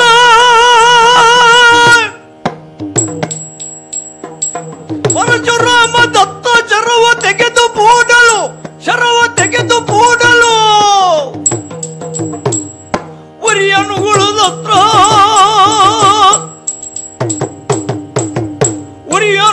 ಶರವ ಹರಿಯಣೆಗೆ ನಾಟಲು ಹೊರಳಿದವು ದುರ್ಗ ಹನುಮಾನ್ ನಡುಕೆ ಸಂಧ್ಯಾನ ತಿರುಗಾಲ ಸುರಾರನು ಬಿರಿಯ ಲಕ್ಷಣ. ಈ ಭೀಷ್ಮನ ಸಾರಥಿಯನ್ನೇ ಗಾರುಗಡಿಸುವ ಹಾಗೆ ಮಾಡುತ್ತಾನೆ ಪಾರ್ಥ ಅಂತಾದರೆ ಮೊಮ್ಮಗನ ಸಮ್ಮುಖದಲ್ಲಿ ಅಜ್ಜ ಸುಮ್ಮನೆ ಕುಳಿತುಕೊಳ್ಳುವುದಕ್ಕೆ ಸಾಧ್ಯತೆ ಉಂಟು? ಇಲ್ಲವೇ ಇಲ್ಲ. ಸರಿಯಾದಂತಹ ಕಾಲ ಎನ್ನುವ ಹಾಗೆ ಯೋಚಿಸುತ್ತಾ ಇದ್ದೇನೆ. ಒಂದು ಸಂದರ್ಭ ನನ್ನ ಗುರುಗಳಾಗಿರುವಂತಹ ಪರಶುರಾಮರಲ್ಲಿ ವಿದ್ಯಾರ್ಜನೆಯನ್ನು ಮಾಡುವಂತಹ ಕಾಲಕ್ಕೆ ಅನುಗ್ರಹ ರೂಪದಲ್ಲಿ ದೊರೆತಂತಹ ಶಸ್ತ್ರವೊಂದುಂಟು. ವಿಶೇಷವಾದಂತಹ ಶರವನ್ನು ಪ್ರಯೋಗಿಸುವ ಸಂದರ್ಭದಲ್ಲಿ ಕೆಲವು ಸೂಚನೆಗಳನ್ನು ಅನುಗ್ರಹಿಸಿದವರಿದ್ದಾರೆ. ಮಗನೇ ಭೀಷ್ಮ, ಪ್ರತ್ಯಸ್ತ್ರ ಇಲ್ಲದೆ ಇರುವಂತಹ ಸಂದರ್ಭದಲ್ಲಿ ಅಸಿರತ್ನ ಎನ್ನುವ ಈ ಶರವನ್ನು ಪ್ರಯೋಗಿಸಕೂಡದು. ಹಾಗೆಯೇ ಶರವನ್ನು ಪ್ರಯೋಗಿಸದೆ ವ್ಯರ್ಥವಾಗಿ ಬಿಡುವುದು ಸರಿಯಲ್ಲ ಎನ್ನುವ ಹಾಗೆ ಆಡಿದ್ದಾರೆ. ಈ ಶರಕ್ಕೆ ಪ್ರತ್ಯಸ್ತ್ರವೇ ಇಲ್ಲ ಅಂತಾದ ಮೇಲೆ ಮತ್ತೆ ಪ್ರಯೋಗ ಮಾಡುವುದು ಎಲ್ಲಿ? ಅದಕ್ಕೆ ಈಗ ವೇದಿಕೆ ಸಿದ್ಧವಾಗಿದೆ. ಪಾರ್ಥನ ರಥದಲ್ಲಿರುವಂತಹ ಶ್ರೀಹರಿಯನ್ನು ನನ್ನತ್ತ ಸೆಳೆಯಬೇಕು ಅಂತಾದರೆ ಭಾರ್ಗವರಾಮರ ರೂಪದಲ್ಲಿರುವಂತಹ ನಾರಾಯಣನಿಂದ ದತ್ತವಾದ ಶರವೇನಿದೆ ಆ ಶರವನ್ನು ಕೆರೆಯ ನೀರನ್ನು ಕೆರೆಗೆ ಚೆಲ್ಲಿ ಎನ್ನುವಂತಹ ರೀತಿಯಲ್ಲಿ ನಾರಾಯಣನ ಮತ್ತೊಂದು ಅವತಾರವಾಗಿರುವಂತಹ ಶ್ರೀಕೃಷ್ಣನ ಸನ್ನಿಧಾನಕ್ಕೆ ಸಮರ್ಪಣೆ ಮಾಡಬೇಕಾಗಿದೆ. ಬತ್ತಳಿಕೆಯಿಂದ ಈ ಶರವನ್ನು ತೆಗೆದದ್ದಾಗಿದೆ. ಸಂಕಲ್ಪ ಪೂರಿತವಾಗಿರುವಂತಹ ಈ ಶರವನ್ನು ಪಾರ್ಥನ ರಥಾಗ್ರದಲ್ಲಿರುವಂತಹ ಶ್ರೀಹರಿಯ ಹಣೆಯನ್ನೇ ಲಕ್ಷ್ಯವಾಗಿಸಿಕೊಂಡು ಪ್ರಯೋಗಿಸ್ತೇನೆ.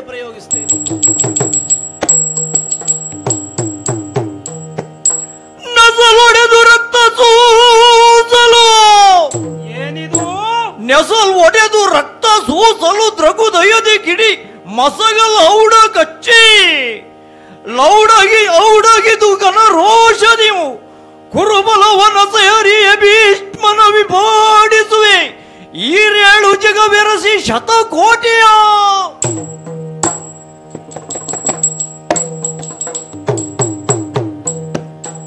ಅಬ್ಬಾ, ಎಂತಹ ಅನಿರೀಕ್ಷಿತವಾದಂತಹ ಆಘಾತ ಇದು! ಭೀಷ್ಮನ ರಥದ ಕಡೆಯಿಂದ ಬಂದಂತಹ ಈ ಶರ ನನ್ನ ನೊಸಲನ್ನು ಒಡೆದಿದೆ.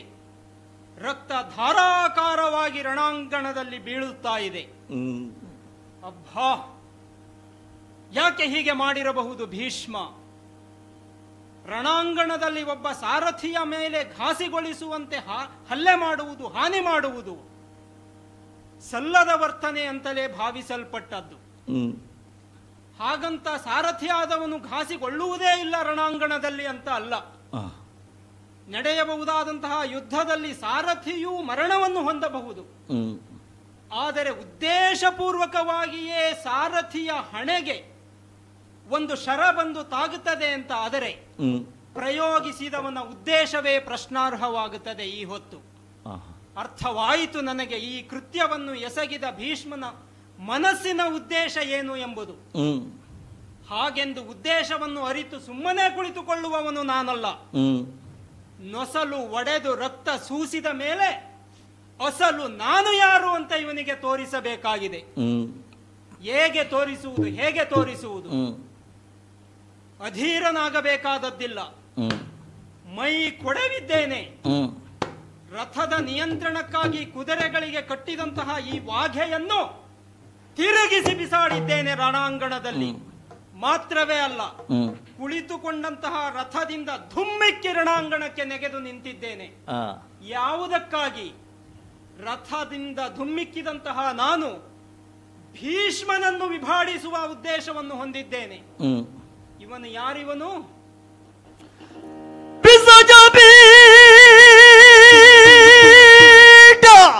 ಮಹೇಶ ಚಕ್ರ, ಬಿಸಜ ಪೀಠ ಮಹೇಶ ಚಕ್ರ ವೈವಸ್ವತರು ಮುಸುಗಿದರು. ಬಿಡೆನೆಂದು ಗರ್ಜಿಸುತ್ತ ಹೋಗೆಯನ ಬಿಸಿಟು ದುಮ್ಮಕ್ಕಲ ಚತುರ್ದಶ ಭುವನ ತಲ್ಲಣಿಸೆ.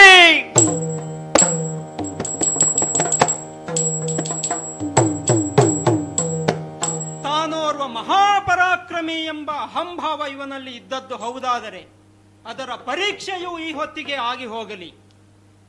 ಬಿಸಜ ಪೀಠ ಅಂದರೆ ಬ್ರಹ್ಮ, ಮಹೇಶ ಕೈಲಾಸದೊಡೆಯ, ಶಕ್ರ ಶತಯಾಗಗಳನ್ನು ಮಾಡಿದ ಇಂದ್ರ, ಈ ಮೂವರಲ್ಲಿ ಯಾರೇ ಬಂದು ಈ ಭೀಷ್ಮನನ್ನು ಸಂರಕ್ಷಿಸಲು ತೊಡಗಿದರೂ ನಾನು ಬಿಡುವವನಲ್ಲ. ಇವನಿಗೆ ಗುರು ಭಾರ್ಗವರಾಮನಂತೆ. ಭಾರ್ಗವರು ಕೈಲಾಸದಲ್ಲಿ ಶಿವ ಸಾನ್ನಿಧ್ಯದಲ್ಲಿ ವಿದ್ಯಾರ್ಜನೆಯನ್ನು ಮಾಡಿದವರು. ಹಾಗಾಗಿ ಇವನ ಮನಸ್ಸಿನಲ್ಲಿ ಆ ಭಾವ ಇರಬಹುದು, ನಾನು ಶಿವ ಪರಂಪರೆಗೆ ಸೇರಿದವನು ಎನ್ನುವ ಹಾಗೆ. ಶಿವ ಪರಂಪರೆಯನ್ನು ಉಳಿಸಲಿಕ್ಕೆ ಸಾಕ್ಷಾತ್ ಮಹೇಶ ಬಂದರೂ ಈ ಹೊತ್ತು ಬಿಡುವವನಲ್ಲ ನಾನು. ಕೈಯಲ್ಲಿ ಸಂಕಲ್ಪ ಮಾತ್ರದಿಂದಲೇ ಚಕ್ರಧಾರಿಯಾಗಿದ್ದೇನೆ. ಭೀಷ್ಮನನ್ನು ವಿಭಾಡಿಸುವ ಸಂಕಲ್ಪದಿಂದ ಕುರುಕ್ಷೇತ್ರದಲ್ಲಿ ಸಮಾಹಿತರಾದಂತಹ ಎಲ್ಲ ಪಟುಭಟ ವೀರರು ತದೇಕ ಚಿತ್ತದಿಂದ ನನ್ನನ್ನೇ ವೀಕ್ಷಿಸುತ್ತಾ ಇದ್ದಾರೆ. ಏನು ನಡೆದೀತು ಎಂಬ ಹಂಬಲದಿಂದ, ಕುತೂಹಲದಿಂದ. ಬಿಡುವವನಲ್ಲ. ಭೀಷ್ಮನಿದ್ದ ಎಡೆಗೆ ಚಕ್ರಧರನಾಗಿ ಸಾಗಿ ಹೋಗುತ್ತೇನೆ. ನೋಡೋಣ. ಏನಿದು ಹರಿಯ ಕಾದಿಯು ತೊಡೆವರಾರ್ಯರಡು ಬಲ ಬೆರಗಾಗಿ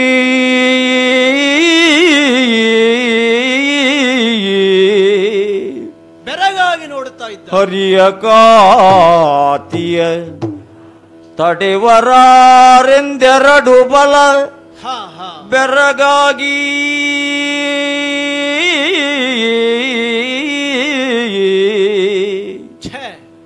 ಕಣ್ಮುಚ್ಚಿರಲು ಭೀಷ್ಮನು ಬೆದರಿ ರಥದಿಂದಿಳಿದು ನಡೆದನು.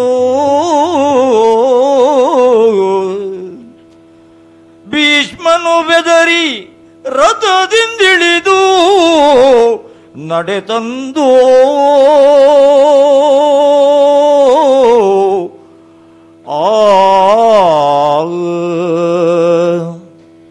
ಚಕ್ರವನ್ನೇ ಹಿಡಿಯುವುದಿಲ್ಲ ಎನ್ನುವ ಹಾಗೆ ಪ್ರತಿಜ್ಞಾಬದ್ಧನಾದ ಕೃಷ್ಣನಿಂದ ಚಕ್ರ ಹಿಡಿಸುತ್ತೇನೆ. ಇದು ಭೀಷ್ಮನ ಪ್ರತಿಜ್ಞೆ.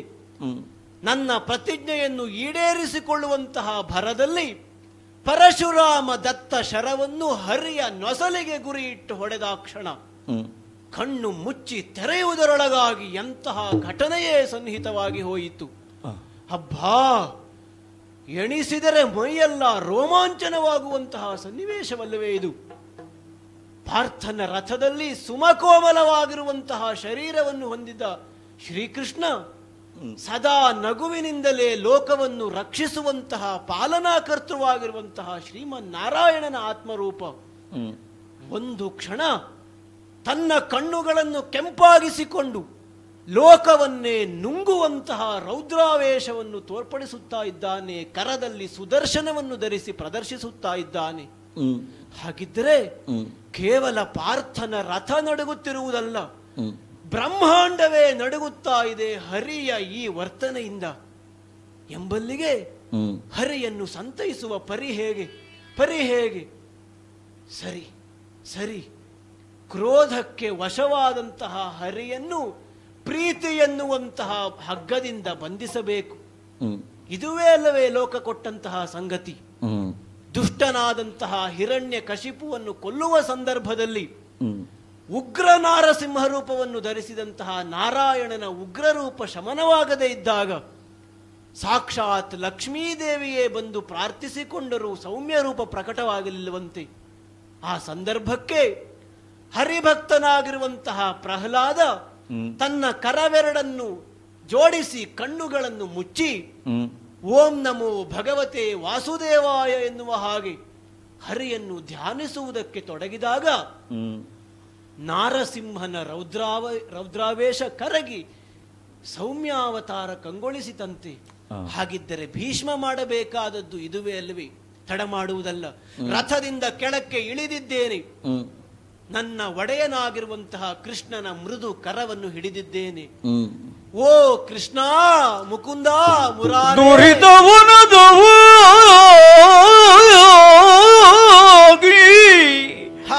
ಲಕ್ಷ್ಮೀ ವರ ಮುಕುಂದ ಮುರಾರಿ, ಜಯ ಜಯ ಲಕ್ಷ್ಮೀ ವರ ಮುಕುಂದ ಮುರಾರಿ, ಜಯವೆನು ತೆರಗಿ ಮಗುಳಚ್ಚುತನೈ ಮೃದುಕರವ ಬಿಡಿದೆಂದ. ಲಕ್ಷ್ಮೀ ವರ ಮುಕುಂದ ಮುರಾರಿ,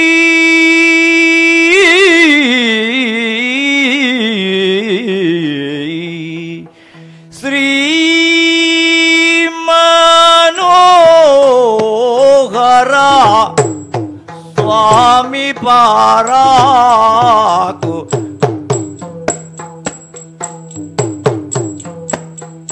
ಶ್ರೀ ಮನೋಹರ ಸ್ವಾಮಿ ಪಾರಾಕು, ಪರಾಕು ಪರಾಕು, ಶ್ರೀ ಮನೋಹರ ಸ್ವಾಮಿ ಪಾರಾಕು, ಪ್ರೇಮದೋಳಿಯನ್ನಯ ಮಾತಲಾಲಿಸಬೇಕು, ಪ್ರೇಮದೋಳಿಯನ್ನಯ ಮಾತಲಾಲಿಸಬೇಕು, ಮಾತಲಾಲಿಸಬೇಕು.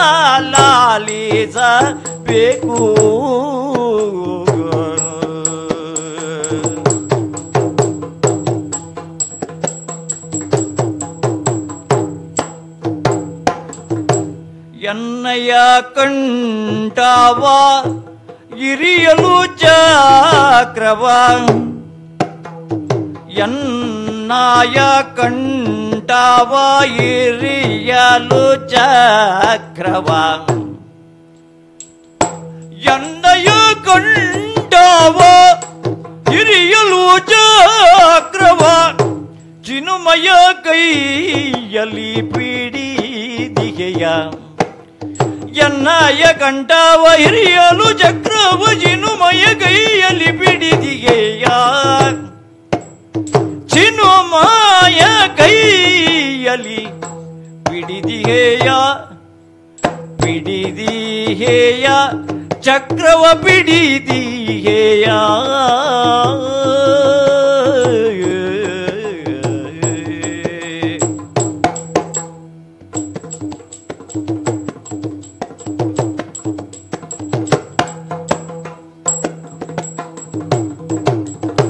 ಚೆನ್ನಾದು ಸೇವಕ ಜಯವ ಪಾಲಿಸಿ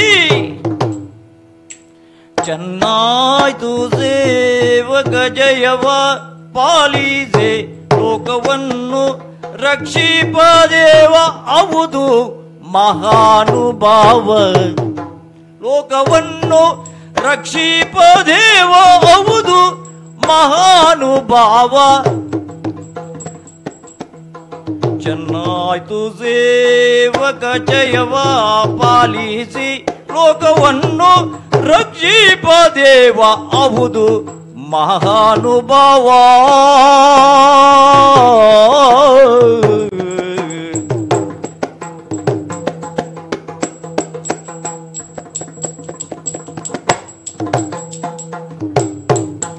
ಶ್ರೀ ಮನೋಹರ ಸ್ವಾಮಿ ಪರಾಗೋ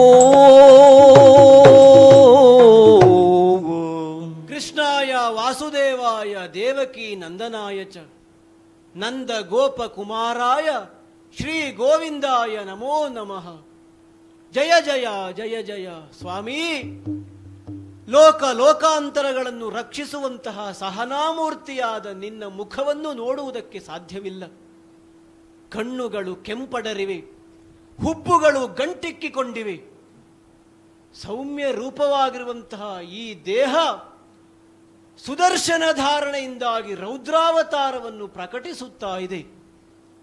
ನಿನ್ನ ರೌದ್ರಾವತಾರವನ್ನು ನೋಡುವುದಕ್ಕಾಗದೆ ಪಾರ್ಥ ಥರಥರನೆ ನಡುಗುತ್ತಾ ಈ ಕಡೆಯಲ್ಲಿ ನಿಂತಿದ್ದಾನೆ. ಇಂತಹ ಸಂದರ್ಭದಲ್ಲಿ ನಿನ್ನ ಕರದ್ವಯಗಳನ್ನು ಸ್ಪರ್ಶಿಸುವುದಕ್ಕೆ ಮುಂದಾದೆ ಅಂತಾದರೆ ಏನಾಶ್ಚರ್ಯ ಸ್ವಾಮಿ ಇದು. ಮುಖದಲ್ಲಿ ರೌದ್ರಾವೇಶ, ಕೈಗಳಲ್ಲಿ ಮಾರ್ಧವತೆ, ಸುಮಕೋಮಲವಾಗಿರುವಂತಹ ಅನುಭವ. ಹಾಗಾದರೆ ಈ ರೌದ್ರಾವತಾರ ಎನ್ನುವುದು ಕೇವಲ ನಟನೆಯ ರೀತಿಯಾದದ್ದು ಎನ್ನುವುದನ್ನು ಭೀಷ್ಮ ಅರ್ಥ ಮಾಡಿಕೊಳ್ಳುತ್ತಾ ಇದ್ದಾನೆ ಸ್ವಾಮಿ. ಚಕ್ರ ಹಿಡಿಯುವುದಿಲ್ಲ ಅಂತ ಹೇಳಿದ ಕೃಷ್ಣ ಈ ಹೊತ್ತು ಎಲ್ಲವರು ಕಾಣುವ ಹಾಗೆ ಚಕ್ರವನ್ನು ಹಿಡಿದು ನಿಂತಿದ್ದಾನೆ ಎಂದರೆ ಭೀಷ್ಮನ ಪ್ರತಿಜ್ಞೆ ಈಡೇರಿದಂತಹ ಸಂತೋಷ ಈಗ ನನ್ನ ಪಾಲಿಗೆ ಒದಗಿ ಬರ್ತಾ ಇದೆ. ಚೆನ್ನಾಯಿತು ಪ್ರಭು, ಬಹಳ ಸೊಗಸಾದ ಕಾರ್ಯವನ್ನೇ ನೀನು ವಿರಚಿಸಿದ್ದೀಯ.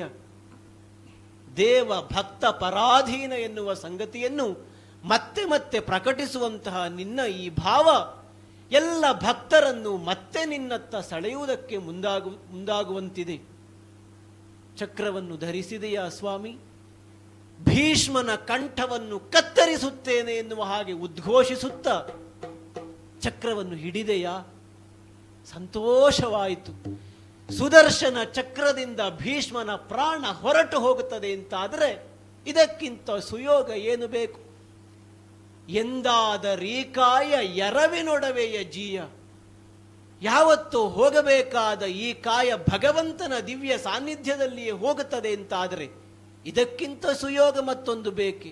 ನನ್ನ ಕಂಠವನ್ನು ಕಡಿಯಬೇಕು. ಕತ್ತರಿಸು ಪ್ರಭು, ಕತ್ತರಿಸು.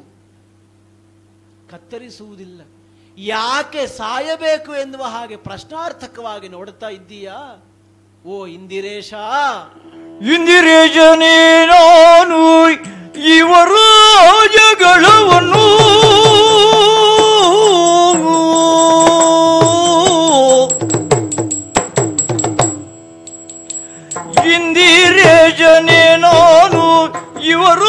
ಜಗಳವನ್ನು ಇಂದು ಈಕ್ಷಿಸಲಾರೆ ತಿಳಿದು ಕಣ್ಣಾರೆ, ಇಂದು ಈಕ್ಷಿಸಲಾರೆ ತಿಳಿದು ಕಣ್ಣಾರೆಯೇ ಎಂದಾದರೀ ಕಾಯ ಎರವಿ ನೋಡವೇ ಜಿಯ ಹಿಂದೆ ಹೋಗಲಿ ತೀರ್ಚೋ ಚಕ್ರವನಚ್ಚೋ.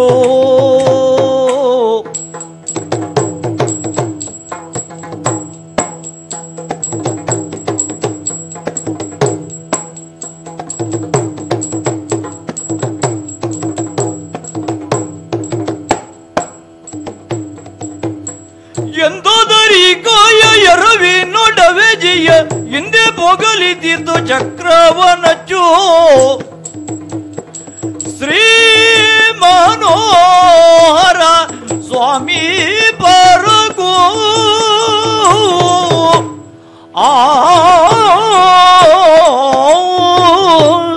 ಕುಂಟನಾಗಲಿ ಕುರುಡನಾಗಲಿ ಹೆಳವನಾಗಲಿ ಮತಿವಿಕಲನೆ ಆಗಲಿ ಸದಾ ಬದುಕುವುದಕ್ಕೆ ಇಚ್ಛಿಸುತ್ತಾರೆ.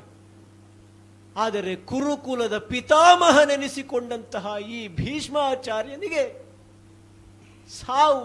ಸಾವು ಸಮನಿಸಲಿ ಎನ್ನುವಂತಹ ಅಪೇಕ್ಷೆ ಉಂಟಾಗುತ್ತಾ ಇದೆಯೋ ಕೃಷ್ಣ? ಯಾವ ಗಂಡು ಮಗನಿಂದಲೂ ಭೀಷ್ಮನಿಗೆ ಮರಣ ಸನ್ನಿಹಿತವಾಗುವುದಕ್ಕೆ ಸಾಧ್ಯವಿಲ್ಲ.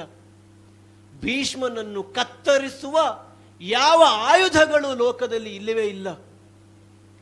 ಯಾವಾಗ ಭೀಷ್ಮನಿಗೆ ತನಗೇ ಸಾಯಬೇಕು ಎನ್ನುವಂತಹ ಯೋಚನೆ ಮೂಡುತ್ತದೆಯೋ ಆಗಲೇ ನಿನಗೆ ಮರಣ ಎನ್ನುವ ಹಾಗೆ ನನ್ನ ತಂದೆಯವರು ಕೊಟ್ಟಂತಹ ಅನುಗ್ರಹ ವರವೇ ಶಾಪವಾಗುವಂತಹ ಸನ್ನಿವೇಶ ಪ್ರಾಪ್ತವಾಯಿತಲ್ಲ ಪ್ರಭು. 800 ವಸಂತಗಳ ಅನುಭವವನ್ನು ಹೊಂದಿದಂತಹ ಈ ಭೀಷ್ಮ ಸಾವಿಗಾಗಿ ಹಪಹಪಿಸುವಂತಹ ಸನ್ನಿವೇಶ ನಿರ್ಮಾಣವಾಗಿ ಹೋಯಿತಲ್ಲ. ಯಾವ ಕುರು ಸಿಂಹಾಸನಕ್ಕಾಗಿ ನನ್ನ ಜೀವನದ ಎಲ್ಲ ಸುಖ ಸಂತೋಷಗಳನ್ನು ಬಲಿಕೊಟ್ಟು ಇಲ್ಲಿಯವರೆಗಾಗಿ ಬದುಕಿ ಬಾಳಿದೆನೋ, ಈಗ ಆ ಕುರು ಸಿಂಹಾಸನದ ಕಾರಣಕ್ಕಾಗಿಯೇ ಈ ಕಾಯವನ್ನು ತ್ಯಜಿಸಬೇಕು ಎನ್ನುವಂತಹ ನಿರ್ಧಾರ ಬಲವಾಗುತ್ತಾ ಇದೆ. ಮಕ್ಕಳಿಲ್ಲದೆ ಪರಿತಪಿಸುವಂತಹ ಕಾಲಕ್ಕೆ ವೇದವ್ಯಾಸರ ಅನುಗ್ರಹ ಮಂತ್ರಾಕ್ಷತೆಯಿಂದ ಮಕ್ಕಳಾದವಲ್ಲ ಎನ್ನುವ ಹಾಗೆ ಸಂತೋಷಪಟ್ಟು ನನ್ನ ಮಕ್ಕಳನ್ನು ಮೊಮ್ಮಕ್ಕಳನ್ನು ಕೈಯಾರೆ ಎತ್ತಿ ಆಡಿಸಿದ ಈ ಭೀಷ್ಮ ಸಾವಿಗಾಗಿ ಹಂಬಲಿಸುವಂತಹ ಸನ್ನಿವೇಶ ಒಳಗಾಗಿ ಬಿಟ್ಟೆನೋ, ಸನ್ನಿವೇಶಕ್ಕೆ ಪ್ರಾಪ್ತವಾಗಿ ಹೋಯಿತು ಈ ಜೀವ. ನಾನೇ ಎತ್ತಿ ಆಡಿಸಿದಂತಹ ಪಾಂಡು ಸಂಜಾತರು ಧೃತರಾಷ್ಟ್ರ ಸಂಜಾತರು ಈ ಹೊತ್ತು ದಾಯಾದ್ಯ ಕಲಹದ ದಳ್ಳುರಿಗೆ ಸಿಲುಕಿ ಕದನ ಕೋಲಾಹಲವನ್ನೇ ಎಬ್ಬಿಸುತ್ತಾ ಚಂದ್ರವಂಶದ ಧವಳ ಕೀರ್ತಿಗೆ ಮಸಿಬಳಿಯುವಂತಹ ಕೆಲಸವನ್ನು ಮಾಡಿದ್ದಾರೆ. ಮನೆಯಲ್ಲಿರುವ ಮಕ್ಕಳು ಮೊಮ್ಮಕ್ಕಳು ಸಣ್ಣ ವಿಷಯಕ್ಕೆ ಕಿತ್ತಾಡಿಕೊಳ್ಳುವುದನ್ನು ನೋಡಿಕೊಂಡು ವಯೋವೃದ್ಧನಾಗಿರುವ ಈ ಭೀಷ್ಮ ಹೇಗೆ ಬದುಕುವುದಕ್ಕೆ ಸಾಧ್ಯವೋ, ಯುದ್ಧರಂಗದಲ್ಲಿ ನನ್ನ ಮಕ್ಕಳು ಮೊಮ್ಮಕ್ಕಳು ಹೆಣವಾಗುವುದನ್ನು ಕಾಣುವುದಕ್ಕಾಗಿ ನಾನು ಬದುಕಬೇಕೇನು? ಒಬ್ಬನ ಎದೆಗೆ ಮತ್ತೊಬ್ಬನ ಗದೆ, ಒಬ್ಬನ ಶಿರಕ್ಕೆ ಮತ್ತೊಬ್ಬನ ಶರ, ಈ ರೀತಿಯಲ್ಲಿ ಪ್ರಯೋಗವಾಗುತ್ತಿರುವಾಗ ಯಾವ ಸೌಭಾಗ್ಯಕ್ಕಾಗಿ ಈ ಭೀಷ್ಮ ಬದುಕಬೇಕೋ? ಇಲ್ಲ, ಭೀಷ್ಮ ಬದುಕಬಾರದು. ಭೀಷ್ಮನಿಗೆ ಬದುಕು ಬೇಡವೇ ಬೇಡ. ಕೃಷ್ಣ, ಹಿಡಿದಿದ್ದೀಯಲ್ಲ ಚಕ್ರವನ್ನು, ಇದೋ ನನ್ನ ಕಂಠವನ್ನು ನಿನ್ನತ್ತ ಮುನ್ನಿಡುತ್ತಾ ಇದ್ದೇನೆ. ಹಿಡಿದ ಚಕ್ರದಿಂದ ಒಂದೇ ಒಂದು ಬಾರಿಗೆ ಭೀಷ್ಮನ ಕಂಠವನ್ನು ಕತ್ತರಿಸಿಬಿಡು. ಭೀಷ್ಮ, ಮುಗೀತಾ ನಿನ್ನ ಆರ್ತಾಲಾಪ? ನಾನು ರೋಷಾವೇಶದಿಂದ ಇಳಿದಿದ್ದೇನೆ. ಮುಖದಲ್ಲಿ ರೋಷ, ಕೈಯಲ್ಲಿ ಮಾರ್ಧವತೆ. ಇದು ಕೇವಲ ನಟನೆ ಅಂತ ಹೇಳ್ತಾ ಇದ್ದೀಯ. ಯಾರದ್ದು ನಟನೆ ಅಂತ ಕೇಳ್ತೇನೆ. ರಥದಲ್ಲಿ ಸಾರಥಿಯಾಗಿ ಕುಳಿತಂತಹ ನನ್ನ ಮೇಲೆ ಬಾಣಪ್ರಯೋಗ ಮಾಡಿ ನನ್ನನ್ನು ರೋಷಾವೇಶಗೊಳ್ಳುವಂತೆ ಪ್ರಚೋದಿಸಿ, ಈಗ ನಾನು ಬಂದಾಕ್ಷಣ ನನ್ನನ್ನು ಸ್ತುತಿಸಿ ಪ್ರಾರ್ಥಿಸಿ ನಿನ್ನ ಆರ್ತಾಲಾಪವನ್ನು ಮಾಡುತ್ತಾ ಇದ್ದೀಯಲ್ಲ, ನೀನು ನಟ, ನಾನಲ್ಲ ನಟ. ನಾನು ಈ ಕ್ಷಣಕ್ಕೂ ಸಂಕಲ್ಪ ಮಾಡಿದರೆ ಈ ಸುದರ್ಶನವನ್ನು ಬಿಟ್ಟರೆ ನಿನ್ನ ಕಂಠವನ್ನು ತುಂಡರಿಸಿ ಶಿರವನ್ನು ಚೆಂಡಾಡಿಬಿಟ್ಟೇನು, ಹುಷಾರು. ಕಡಿಯುವುದಕ್ಕೆ ಮುಂದಾಗು ದೇವ್ರೆ. ಮುಂದಾಗುವುದಲ್ಲ, ಕಡಿಯುವುದೇ.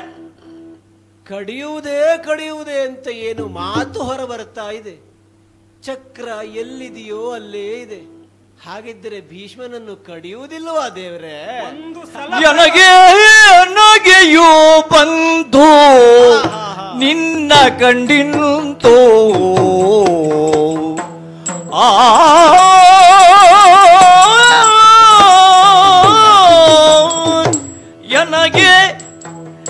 ನಗೆಯು ಬಂದು ನಿನ್ನ ಕಂಡಿಂತೋ ತೃಣವ ಮುರಿಯುವುದಕ್ಕೆ ಕೊಡಲಿಯು ಬೇಕೆ, ತೃಣವ ಮುರಿಯುವುದಕ್ಕೆ ಕೊಡಲಿಯು ಬೇಕೆ, ತೃಣವ ಮುರಿಯುವುದಕ್ಕೆ ಕೊಡಲಿಯು ಬೇಕೆಯೇ, ಘನವಾಯ್ತು ಚಕ್ರವ ಕಳುಹಿಸೋ ಎನ್ನಯ ರೋಮವನ್ನು ಗಡಿದರೆ ನಾನು ಶರಣನೆ ನಿನಗೆ, ಘನವಾಯ್ತು ಚಕ್ರವ ಕಳುಹಿ ಎನ್ನಯ ರೋಮವನ್ನು ಗಡಿದರೆ ನಾನು ಶರಣನೆ ನಿನಗೆ, ಘನವಾಯ್ತು ಚಕ್ರವ ಕಳುಹಿ ಸನ್ನಯ ರೋಮವನ್ನು ಗಡಿದರೆ ನಾನು ಶರಣನೆ ನಿನಗೆ, ನಗೆಯು ಬಂದು